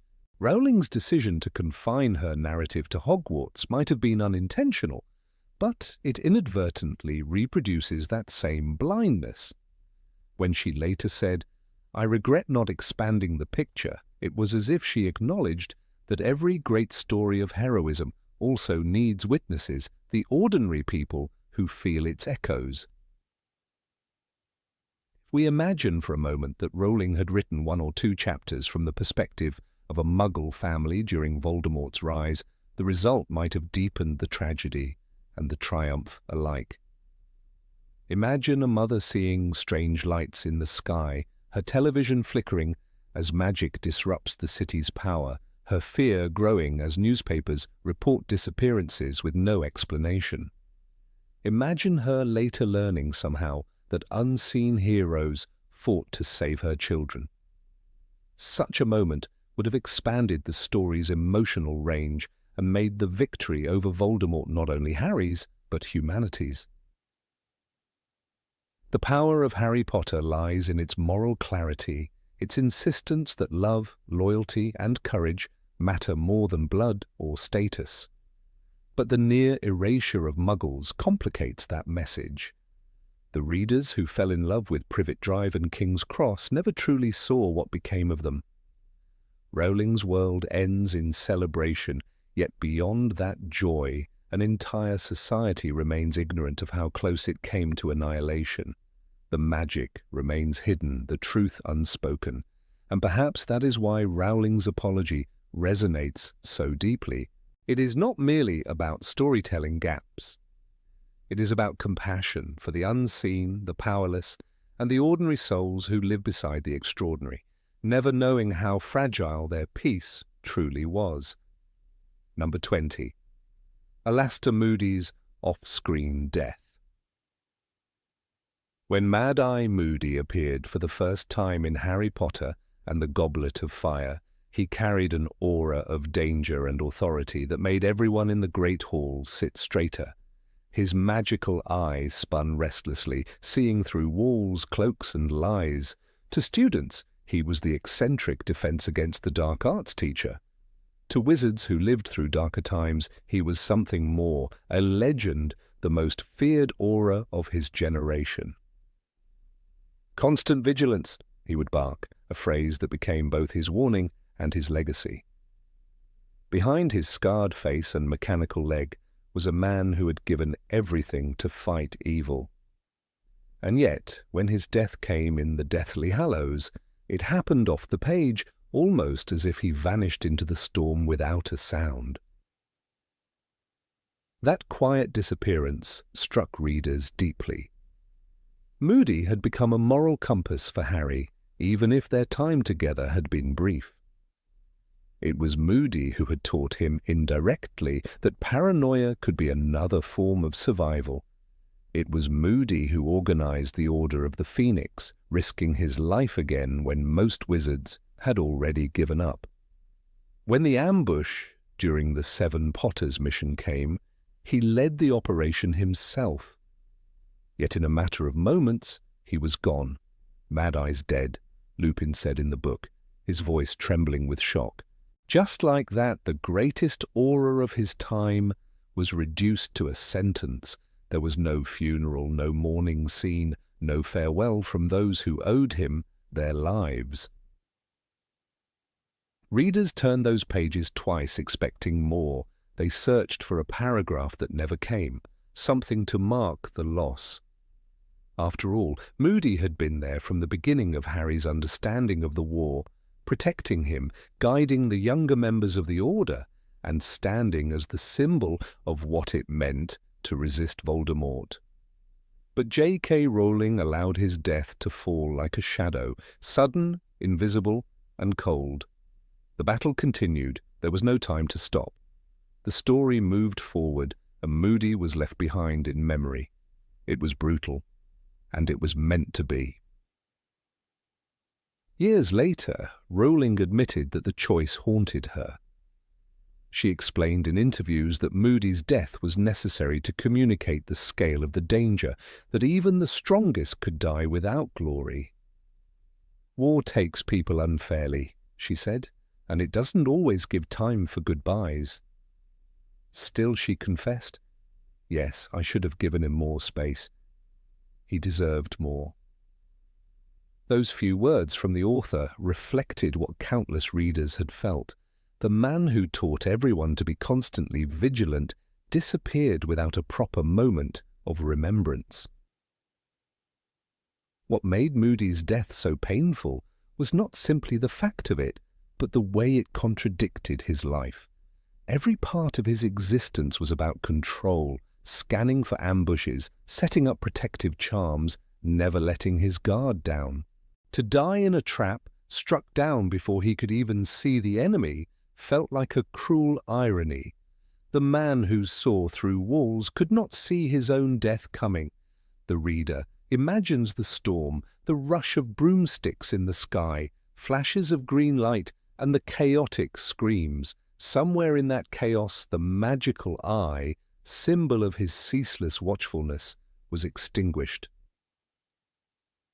The recovery of that eye, later in the book, is one of the quietest yet most haunting moments in the entire series. Harry sees it mounted on Dolores Umbridge's office door at the Ministry of Magic, used as a grotesque decoration, a symbol of power stolen by the corrupt. He stares at it, recognizing instantly whose eye it is. Mad Eye's eye, he thinks, and anger burns in him. That brief description says more than pages of mourning could. In that instant, Moody's legacy is desecrated, his vigilance turned into surveillance by those he fought against. It's a moment of moral inversion that captures the cruelty of war. The good die, and their tools are used by the enemy. For readers, that scene was unbearable. It was not just a reminder of death, it was a violation of memory. Moody, the man who stood against every form of deceit, became a trophy for liars. It was no surprise that when Harry breaks into Umbridge's office later, he quietly removes the eye and buries it under a tree. There are no words of prayer or farewell, just the act itself. A soldier burying another soldier.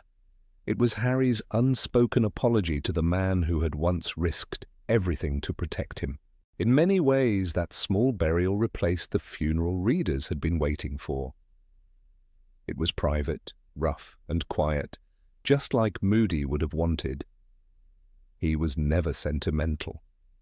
He lived in shadows, hunted Death Eaters, and taught others to trust no one. But beneath that harshness was loyalty, the kind that burned even in his absence.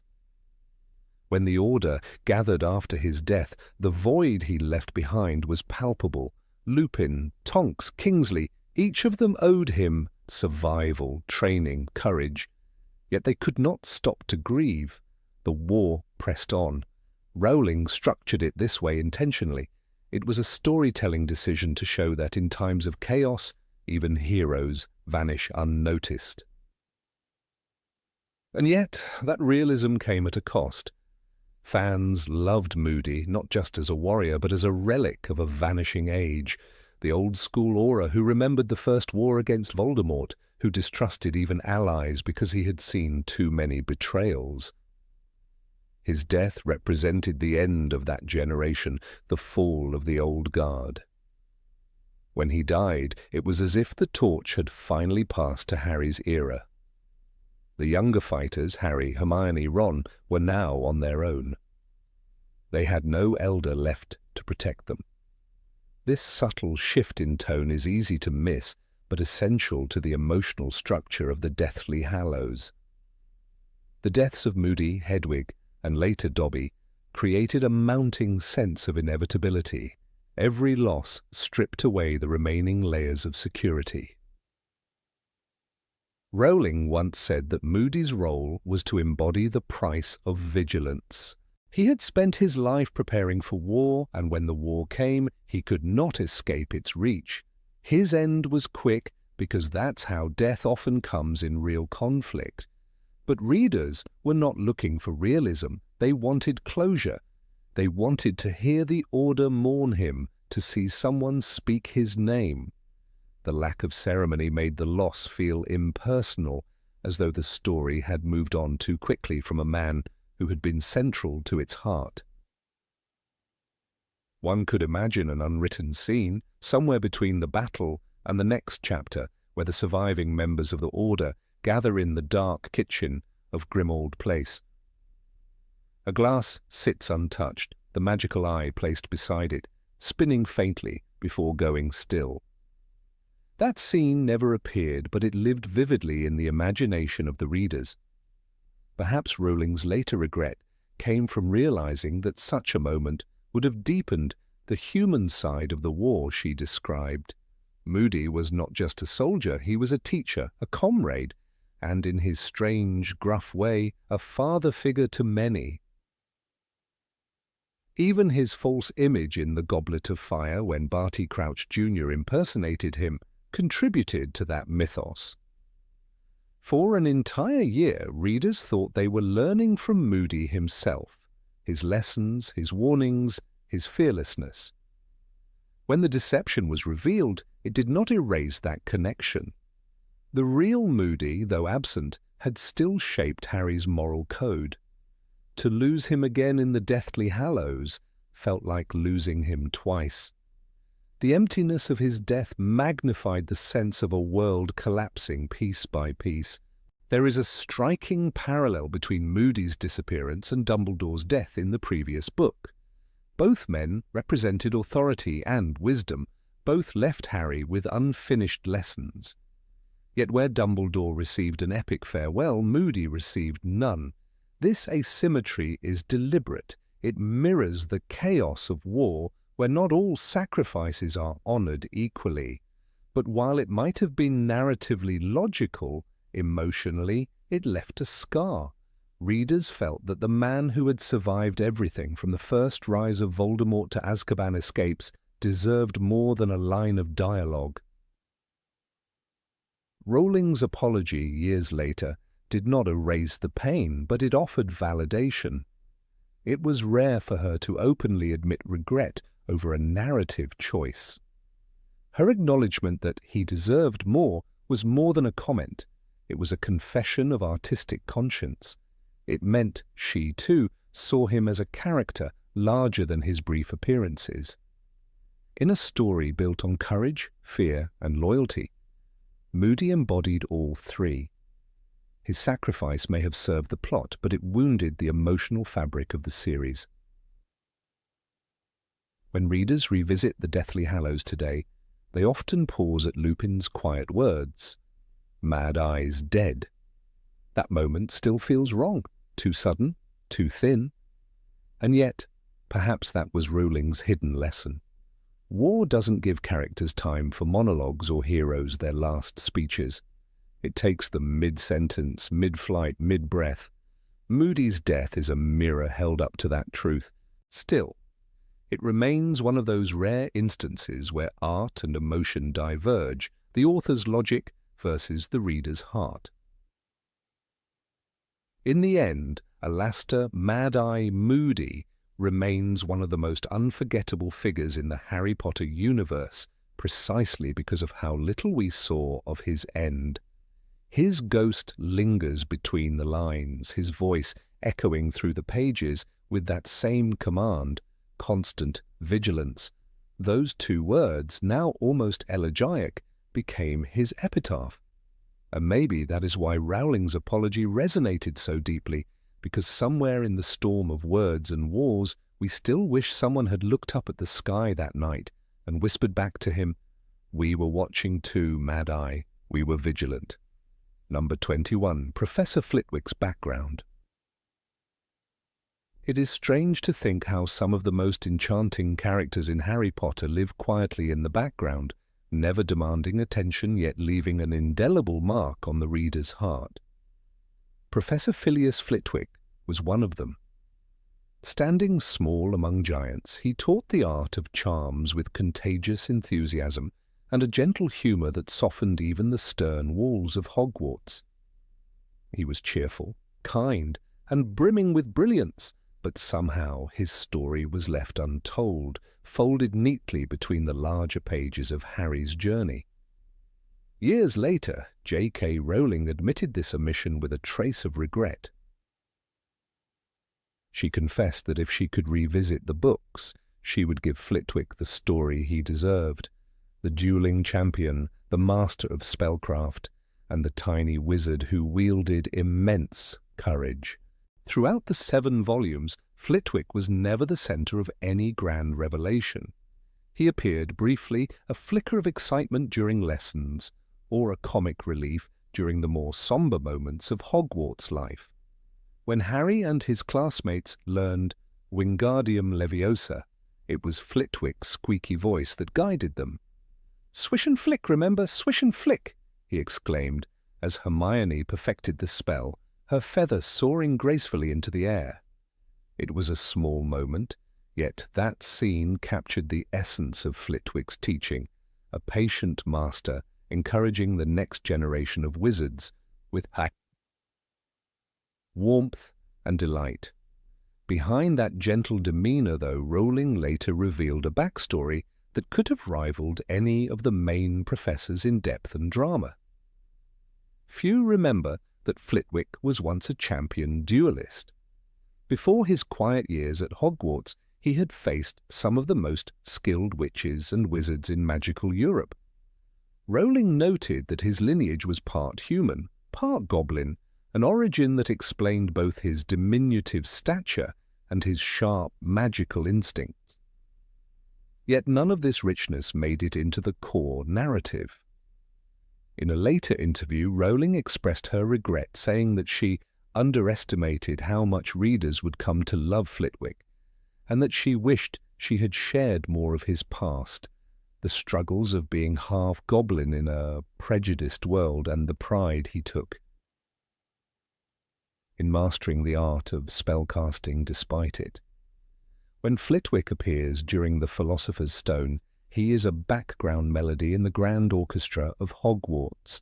He celebrates the arrival of new students, decorates classrooms with bursts of colour, and treats everyone with kindness. His character seems to exist purely to show the joy of learning. Yet behind those small gestures lies a quiet rebellion, while others like Snape, McGonagall, or Hagrid are painted in layers of complexity. Flitwick's history is hidden in plain sight.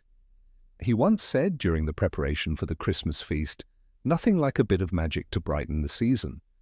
And while the words sound light-hearted, there's a quiet strength in them, a reminder that magic, for him, was not just a profession, but a source of hope.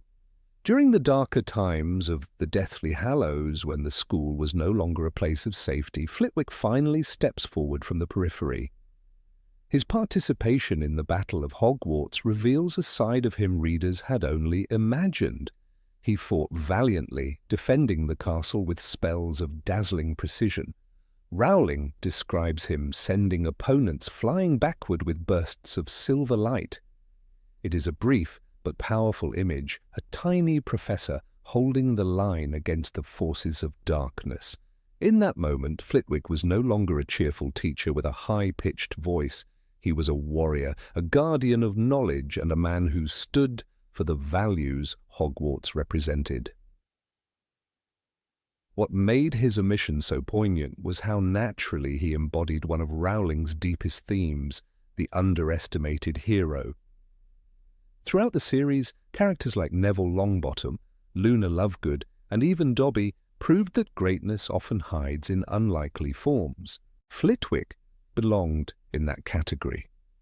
The fact that he never sought recognition made him all the more admirable. When the dust settled after Voldemort's fall, there is no scene of Flitwick being honoured, no grand speech of gratitude. Yet readers remembered him, the small man who stood tall in battle, the professor who made learning feel like magic itself. Rowling's apology came years later, during a conversation about minor characters who had captured unexpected love from fans. She admitted that she should have given Flitwick more of the spotlight. Her reasoning was almost maternal. She described him as one of her sweetest creations, a wizard whose happiness came from seeing others succeed. Fans often wrote to her asking about his background, and some speculated that his expertise in charms came from decades of research and experimentation in spell innovation. Rowling confirmed this, saying that Flitwick had, in his younger days, helped refine several modern dueling techniques that became part of the Ministry's defense curriculum.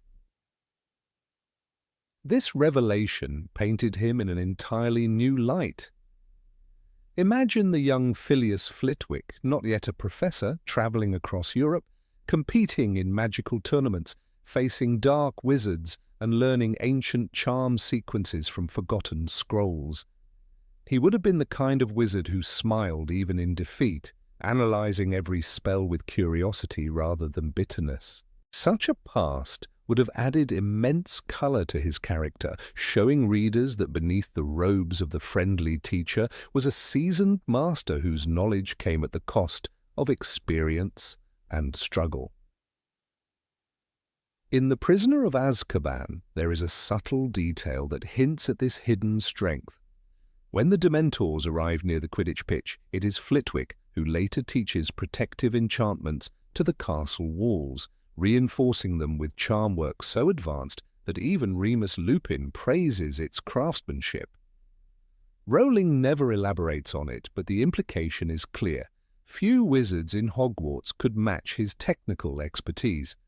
He was not simply a teacher of levitation charms, he was a scholar of magical defense and precision, a man who had quietly fortified the very walls that protected generations of students.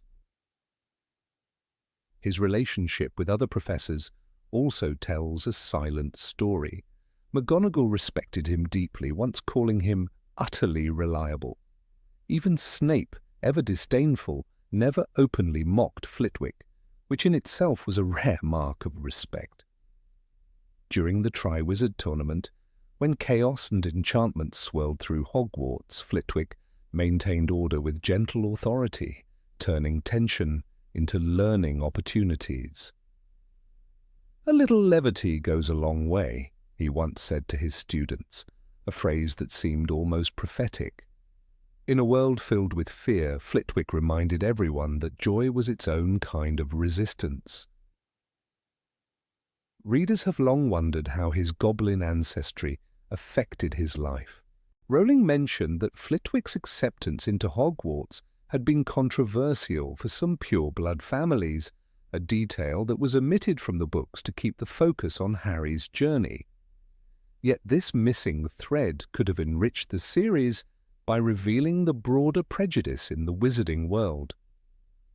Flitwick's success as a respected professor would then stand as a quiet victory against that prejudice, a triumph of intellect and kindness over bloodline and pride. It makes sense now why Rowling regretted not exploring it further. His story was one of perseverance, tolerance, and hidden strength. The magic of Flitwick's teaching lay not in the spells themselves, but in how he made his students believe in their potential. When he cheered Hermione's success with 10 points to Gryffindor for a perfect charm, it wasn't the points that mattered. It was the way his eyes lit up with pride. He was the embodiment of encouragement, the invisible force that made young witches and wizards grow confident in their abilities. He didn't need a tragic past or a dramatic storyline. His legacy lived through the small moments of kindness that shaped Hogwarts into a place of wonder. In the Order of the Phoenix, when Umbridge tries to impose her authoritarian rule, Flitwick's subtle defiance becomes apparent. He complies with her inspections with exaggerated politeness, but behind his courteous smile there is rebellion. He continues to teach his students practical magic despite her restrictions, a quiet act of courage that often goes unnoticed.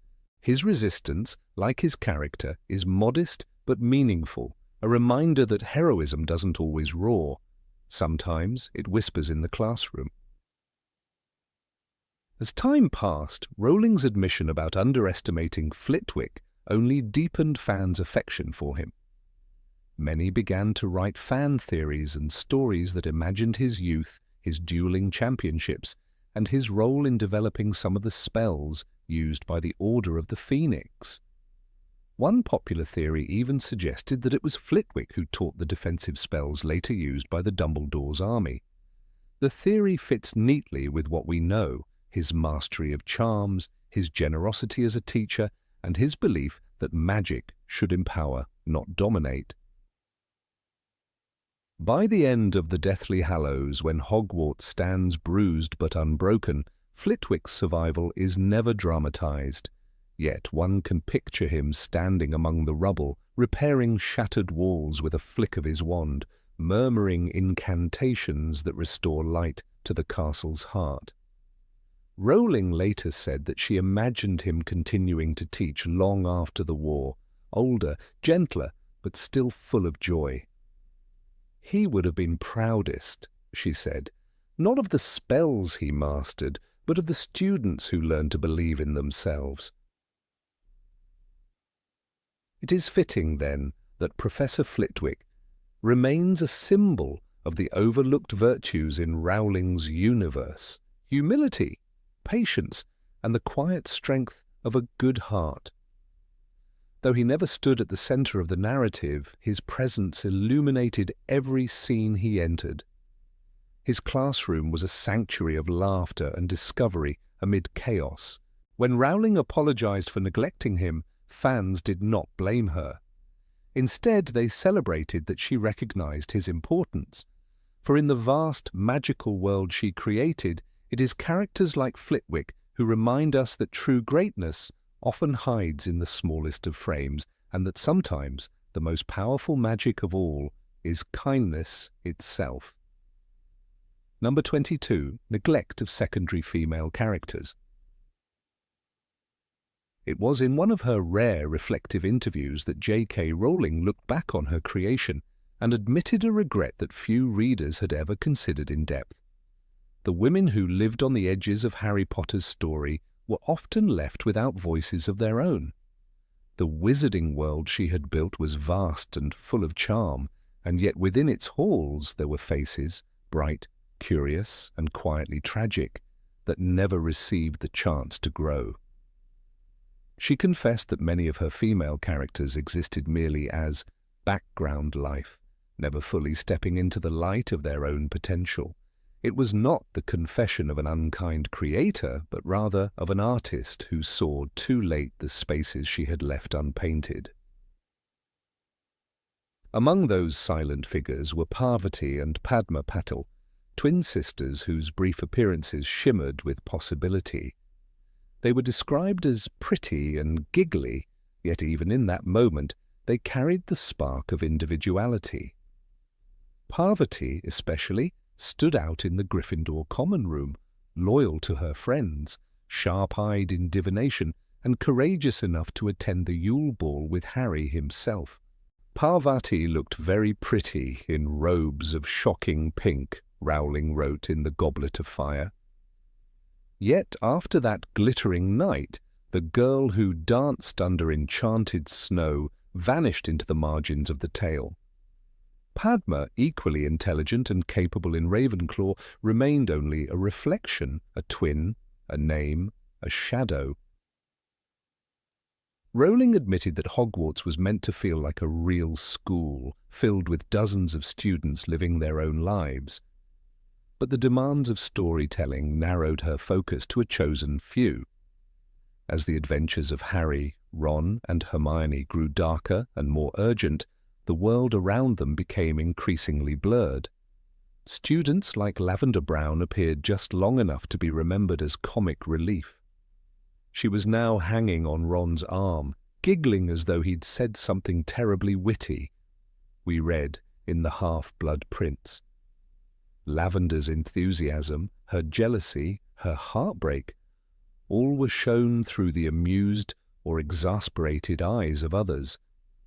When she was attacked during the Battle of Hogwarts, her story ended not with a farewell, but with silence.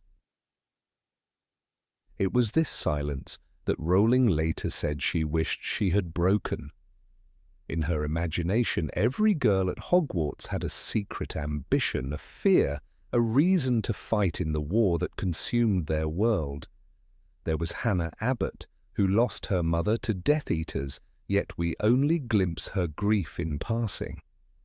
There was Susan Bones, a member of the Hufflepuff house whose entire family had been murdered, but whose sorrow and resilience never earned a single page of their own. These young women were written into the margins of a great tragedy, existing as background witnesses to the rise and fall of Voldemort's terror. Even the adult women whose wisdom and courage guided generations of students were often defined by duty rather than dreams. Professor McGonagall, the stern deputy headmistress, stood as a pillar of strength. "Have a biscuit, Potter," she said once, her rare smile flashing like sunlight through clouds. Yet behind that formidable composure lay a woman who had loved, lost, and chosen the life of a teacher over a family. Rowling would later expand on McGonagall's past in separate writings, but within the main books, that story remained untold. The professor's humanity, her sacrifices, her quiet loneliness, was left to be guessed at, not felt. Then there was Nymphadora Tonks, the metamorph magus, whose hair changed with her moods and whose spirit seemed unbreakable. She could transform her face at will, but she could not escape the tragedies that defined her fate. Her love for Remus Lupin gave her depth, and yet her story, too, ended in the background, a death mentioned, not witnessed. And it seemed to Harry that Tonks's head rested on Lupin's chest, Rowling wrote briefly in the Deathly Hallows. There was no final word, no remembrance. The vivacious Aura, who once laughed in the kitchen of Grimmauld Place, faded into a single tragic image. Among the lesser-seen figures, there was also Madame Hooch, the flying instructor, whose sharp eyes and silver hair made her a memorable presence in the early chapters. She was there when Harry first took to the air, shouting, "Up! Everyone mount their brooms!" Yet she was never seen fighting, never teaching beyond that moment. What became of her when the war came to Hogwarts? Did she stand beside McGonagall, wand raised, or did she fall before the first spell? The books do not say, and in that silence lies the regret Rowling spoke of, the lives that might have been told, but never were. Even the women outside Hogwarts often appeared only to serve a single purpose before vanishing again. Penelope Clearwater, a Ravenclaw prefect, and Percy Weasley's secret girlfriend, was petrified by the basilisk in the Chamber of Secrets. For a moment, readers thought she might die, yet when she recovered, she simply disappeared from the narrative. What dreams did she have? What fears did she face returning to a school filled with dark rumors and danger? We never learn. Rowling admitted later that she wanted Hogwarts to feel crowded with stories, but she simply could not follow them all. This realization grew stronger for her after the publication of the final book. Looking back, Rowling understood that while Harry's journey had demanded focus, the women around him carried unseen wars of their own. She described it as a map with many missing lines. Each girl, Parvati, Padma, Lavender, Susan, represented a possible path of courage, friendship, or loss that remained unexplored. The novels gave readers a vivid world, but behind its main corridors were closed doors that led to stories never told. Readers too began to notice. In fan forums and letters, they asked what had become of the other girls from Hogwarts, the unnamed ones who fought at the final battle. Many felt that Hermione's brilliance, while inspiring, became the only lens through which female strength was shown. Other kinds of women, those who were uncertain, fearful, mischievous, or flawed, were left behind. Rowling responded with warmth and honesty, admitting that she had sometimes viewed these characters as pieces of atmosphere rather than people. "I wanted Hogwarts to feel alive, full of destinies," she said, "but not everyone got a chance to live theirs." Some readers have since tried to fill in the blanks. Fan writers created new stories for Parvati Patil, imagining her as a gifted seer who joined the Department of Mysteries. Others gave Lavender a second life, surviving the battle and healing from her wounds. In these retellings, the forgotten women of Hogwarts finally speak for themselves. They laugh, argue, fall in love, and choose their own paths. It is perhaps the greatest tribute readers could offer, to give breath to characters who were once silent. The absence of these voices also revealed something larger about fantasy itself. In a world so rich with imagination, the omission of women's perspectives felt like a quiet ache beneath the magic. Hogwarts was a school that shaped heroes, yet half of those heroes remained unseen. Rowling's acknowledgement did not diminish her legacy, it humanized it. By admitting that she could have written more fully, she invited her readers to imagine further, to take part in building the world she began. It is difficult to forget the moment when Harry, standing in Dumbledore's office, looked around at the portraits of witches and wizards who had once ruled the school. Behind each painted face was a story, a life, a memory. The same could be said of the women who stood behind him in the battles, in the classrooms, in the corridors.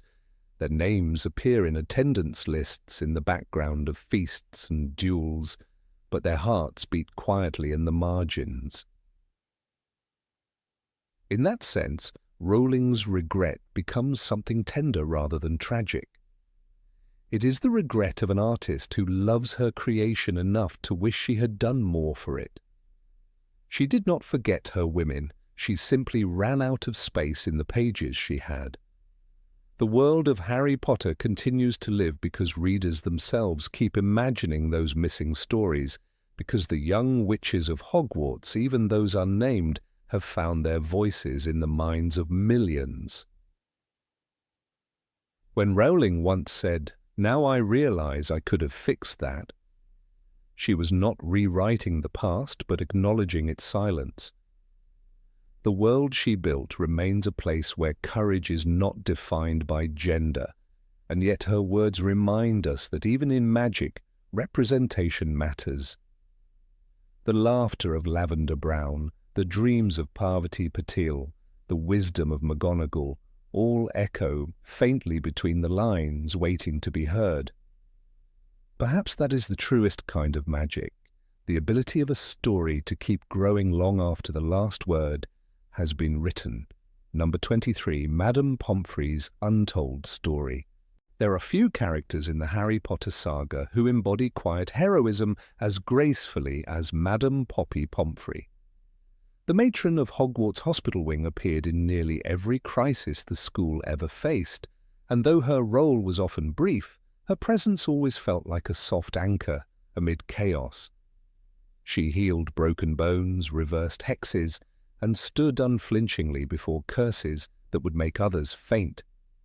Yet for all her service and loyalty, readers realized that she remained, in many ways, a mystery. When J.K. Rowling later admitted that she had neglected Madame Pomfrey's story, fans felt a mixture of sadness and understanding. It was a rare moment when an author confessed regret, not for a plot twist or a character's death, but for the silence surrounding a figure who had given so much without ever demanding recognition. From the very first book, Harry Potter and the Philosopher's Stone, Madame Pomfrey established herself as the school's unshakable caretaker. After Harry's first encounter with Quirrell and the Mirror of Erised, he woke in the hospital wing to find the matron fussing over him, muttering about reckless boys who believed rules did not apply to them. It was both humorous and tender. Readers saw in her a maternal presence that contrasted sharply with the coldness of the Dursleys. She scolded, yes, but beneath every sharp word was concern. Rowling herself once described Pomfrey as a woman who cared more about mending bones than winning glory, and that simple description seemed to capture her essence. Practical, kind, and utterly devoted to the lives in her care. Her competence bordered on the miraculous. When Gilderoy Lockhart's spell backfired and erased his own memory, it was Pomfrey who ensured that the rest of the students were safe. When Harry's arm was turned into a pile of jelly by Lockhart's blundering attempt at repair, she spent the night regrowing his bones, a process, as she warned him, that was extremely painful. And yet behind every incident readers sensed a deeper story. What kind of person chooses to work year after year in a place where children are hexed, cursed, and attacked by basilisks? What made her stay through the wars, through Dumbledore's death, through the invasion of Death Eaters? The novels never answered these questions, leaving fans to imagine a backstory as rich as her unspoken compassion. Rowling once revealed in an interview that she regretted not giving Madame Pomfrey her due. "I loved her truly," the author said. "She was one of those characters who appeared fully formed, competent, brisk, and good-hearted, but she never got her story with a soul." That phrase, "a story with a soul," resonated with readers. It implied that Pomfrey was more than just a supporting figure. She was a potential protagonist whose life beyond the hospital wing could have offered a rare glimpse into the ordinary heroism of the wizarding world. While wizards like Dumbledore and McGonagall wielded wisdom and authority, Pomfrey represented care, the quiet, unseen labor that sustained Hogwarts through every battle. Consider the aftermath of the Battle of Hogwarts. In the Deathly Hallows, the Great Hall becomes a makeshift infirmary, and Rowling writes, "Madame Pomfrey was bending over a body in the corner." The line is brief, but it carries enormous emotional weight. She was there, as always, tending to the wounded while the world trembled between life and death. There is no mention of her fear or exhaustion. She does not speak. She simply works. For some readers, that silence felt noble. For others, it felt like an omission, as if the narrative itself had overlooked her humanity, just as the world often overlooks those who heal rather than fight. Had Rowling explored Madame Pomfrey's past, the possibilities were endless. Was she once a St. Mungo's healer who found more meaning in caring for children than for soldiers? Did she lose someone in the First Wizarding War and dedicate her life to preventing others from suffering the same pain? Fans have speculated for years. Some believe she was once a student under headmaster Armando Dippet, inspired by an older generation of healers. Others imagine her as a war nurse who served alongside Dumbledore during Grindelwald's rise. Her surname, Pomfrey, even evokes English country gentleness, suggesting roots in a modest, perhaps even Muggle-born family. Each theory reveals a desire from readers to understand the woman behind the starched apron and the endless patience Throughout the series, Pomfrey served as a moral counterbalance to the school's chaos. When Dumbledore calmly explained to her that Harry must remain in the hospital for protection, she never questioned his wisdom, yet her tone often hinted at quiet disapproval of the danger the children faced. "They're all too young," she once said in The Chamber of Secrets after Harry, Ron and Hermione were petrified. "I will not have more of them brought in like this." Those words carried the weariness of someone who had seen too much suffering and too little change. She wasn't just a nurse. She was a conscience, a reminder that behind every magical adventure lay the broken bones and sleepless nights of those left to clean up afterward. Her faith in Dumbledore was absolute, but it's telling that she rarely appeared during moments of ideological conflict. When Umbridge took over Hogwarts, Pomfrey's name was mentioned only in passing, tending to students punished by the inquisitorial squad. "She told me to tell you she's tired of seeing injuries caused by educational decrees," a student reports in The Order of the Phoenix. It's one of the most understated acts of rebellion in the entire book. Pomfrey quietly resisting tyranny not with spells, but with care. In a world where battles are fought with wands, her protest came through healing. It's easy to see why Rowling later regretted not giving that quiet defiance a spotlight of its own. Even the magic of healing itself, as depicted through Pomfrey, carried unspoken beauty. When she regrew Harry's bones, she described the process as mending what nature should have done in her own time. The line is deeply symbolic. Pomfrey stood between chaos and recovery, guiding nature back toward balance. She represented a kind of magic untouched by vanity or ambition. Unlike Snape's potions or McGonagall's transfiguration, her craft was one of restoration, not transformation. In the grand scheme of Rowling's universe, so rich with duels, betrayals, and prophecies, the act of healing was a humble miracle, and Pomfrey was its most faithful servant. When Rowling confessed her regret, it was not only an apology to readers, but perhaps to the idea of invisible goodness itself. "I think she deserved more," Rowling admitted. "I wish I'd written a scene for her alone, something that showed who she was when she wasn't scolding Harry or patching up another disaster." The admission struck a chord because it touched on something universal, the way society often overlooks those who dedicate their lives to care. Within Hogwarts, Pomfrey was indispensable. Without her, Quidditch would have claimed half its players, and curses would have left students scarred for life. Yet she never demanded gratitude. She simply appeared, efficient and uncomplaining, and vanished once her work was done. In many ways, Madame Pomfrey was the school's emotional backbone. When Cedric Diggory's body was brought back from the maze in the Goblet of Fire, she tended to Harry in silence while the crowd screamed outside. She forced a potion between his lips, Rowling writes, and Harry swallowed it, though his throat was raw.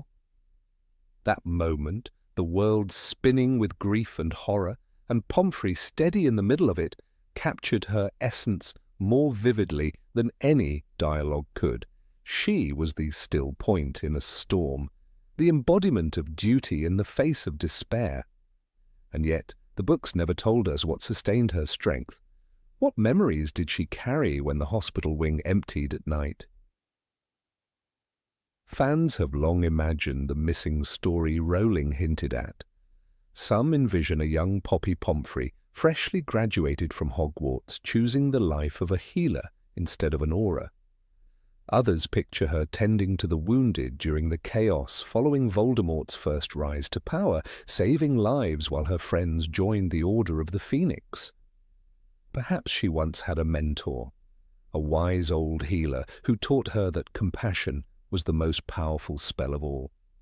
These imagined fragments fill the silence Rowling left, building an invisible biography from the devotion readers already saw in her actions. There's a peculiar irony in the fact that a character defined by mending others never had her own story repaired. Rowling's apology didn't diminish the books, rather it deepened them. It reminded readers that even in fiction the quiet ones can slip through the cracks. Madame Pomfrey's absence of backstory became its own kind of symbol, a reflection of real life, where countless people dedicate their existence to helping others without ever having their stories told. Her silence became eloquent. Her anonymity became noble. Looking back, every appearance of Madame Pomfrey reads differently after Rowling's confession. When she ushers visitors out of the hospital wing, scolding them for disturbing her patients, one senses now not just exasperation, but a lifetime of weariness. When she demands that Dumbledore let students rest, it feels like the voice of experience, the wisdom of someone who has seen too many young faces pale under danger. She was, in her own way, as powerful as any member of the Order, not through spells or prophecies, but through endurance. It is perhaps fitting that the one character who never sought the spotlight ended up being remembered precisely for the lack of it. Madame Pomfrey healed hundreds, maybe thousands of students. She witnessed the rise and fall of dark wizards, the triumphs of heroes, and the heartbreaks of war. And though her name rarely appeared on the grand stage of the narrative, her spirit lingered in every act of mercy that defined Hogwarts. Rowling's apology was not an ending, but an invitation for readers to imagine the story she never wrote, the story of a woman whose greatest magic was simply to care. Number 24. Crabbe and Goyle's Unfinished Arc. In the sprawling universe of Harry Potter, there are characters who never stand in the spotlight but whose presence defines the tone of entire scenes. Vincent Crabbe and Gregory Goyle belonged to this category from the very beginning. They were not heroes, nor even independent villains. They were shadows cast by Draco Malfoy, loyal companions who completed the menacing trio that haunted the corridors of Hogwarts. From the Philosopher's Stone to the Deathly Hallows, their purpose seemed clear: to laugh at the weak, intimidate, and obey. Yet behind their brutish appearances, J.K. Rowling once hinted there might have been more. Years after finishing the saga, she admitted with rare openness that she missed the opportunity to give them depth, to transform one of them into someone capable of redemption. Crabbe and Goyle entered the story like echoes of Malfoy's cruelty. When Harry first meets them, they are described as two large, stupid-looking boys flanking Draco like bodyguards. It was an image that remained frozen for much of the series. Their dialogue rarely went beyond grunts and laughter at others' misfortunes. Still, readers could feel a strange loyalty in them, an instinct to protect their leader, even when they barely understood why. They were bullies, yes, but also products of a household that worshipped pure-blood supremacy. Their fathers were Death Eaters. Violence and arrogance were the language they had learned since childhood. By the time the trio reached adolescence, something darker began to emerge. In The Half-Blood Prince, Crabbe and Goyle are forced into the shadows while Draco attempts to fulfill Voldemort's deadly mission.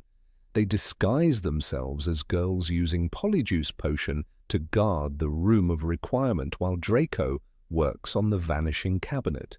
Their devotion is both comical and tragic. Crabbe and Goyle seem to be everywhere that Malfoy was not, the book notes, a subtle reminder of their servitude. It is in those moments that readers might have expected Rowling to peel away their layers. Who were these boys when they weren't following Draco? What dreams did they have, if any? But their silence persisted, and their loyalty chained them tighter than any spell. When the Battle of Hogwarts arrived, Rowling finally gave them a moment that could have changed everything.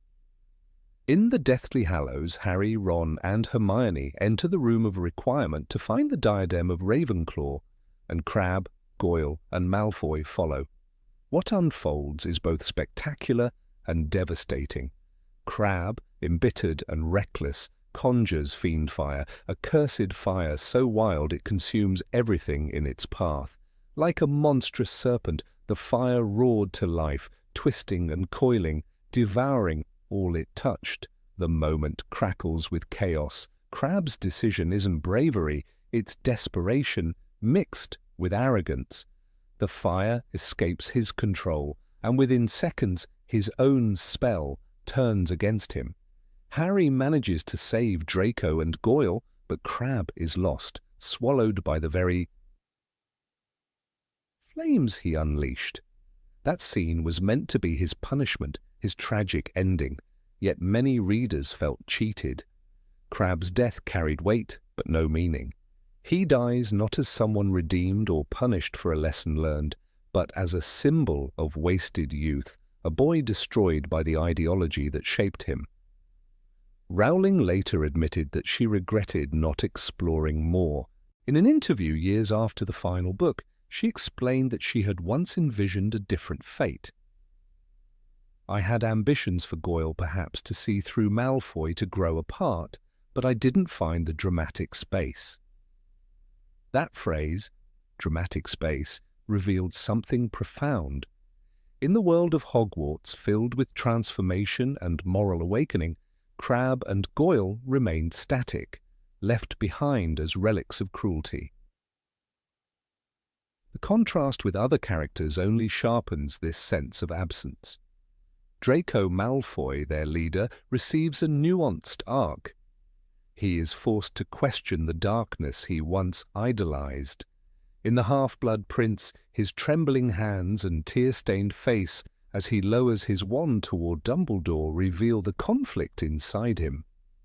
Even the reader begins to pity him. But beside him, Crabbe and Goyle stay mute, their identities dissolving into caricature. Had Rowling given one of them, say Goyle, a single moment of awakening, a sign of remorse, the tragedy could have deepened. Imagine Goyle hesitating before casting a curse, glancing at the chaos around him, realizing what his loyalty had cost. That hesitation never came.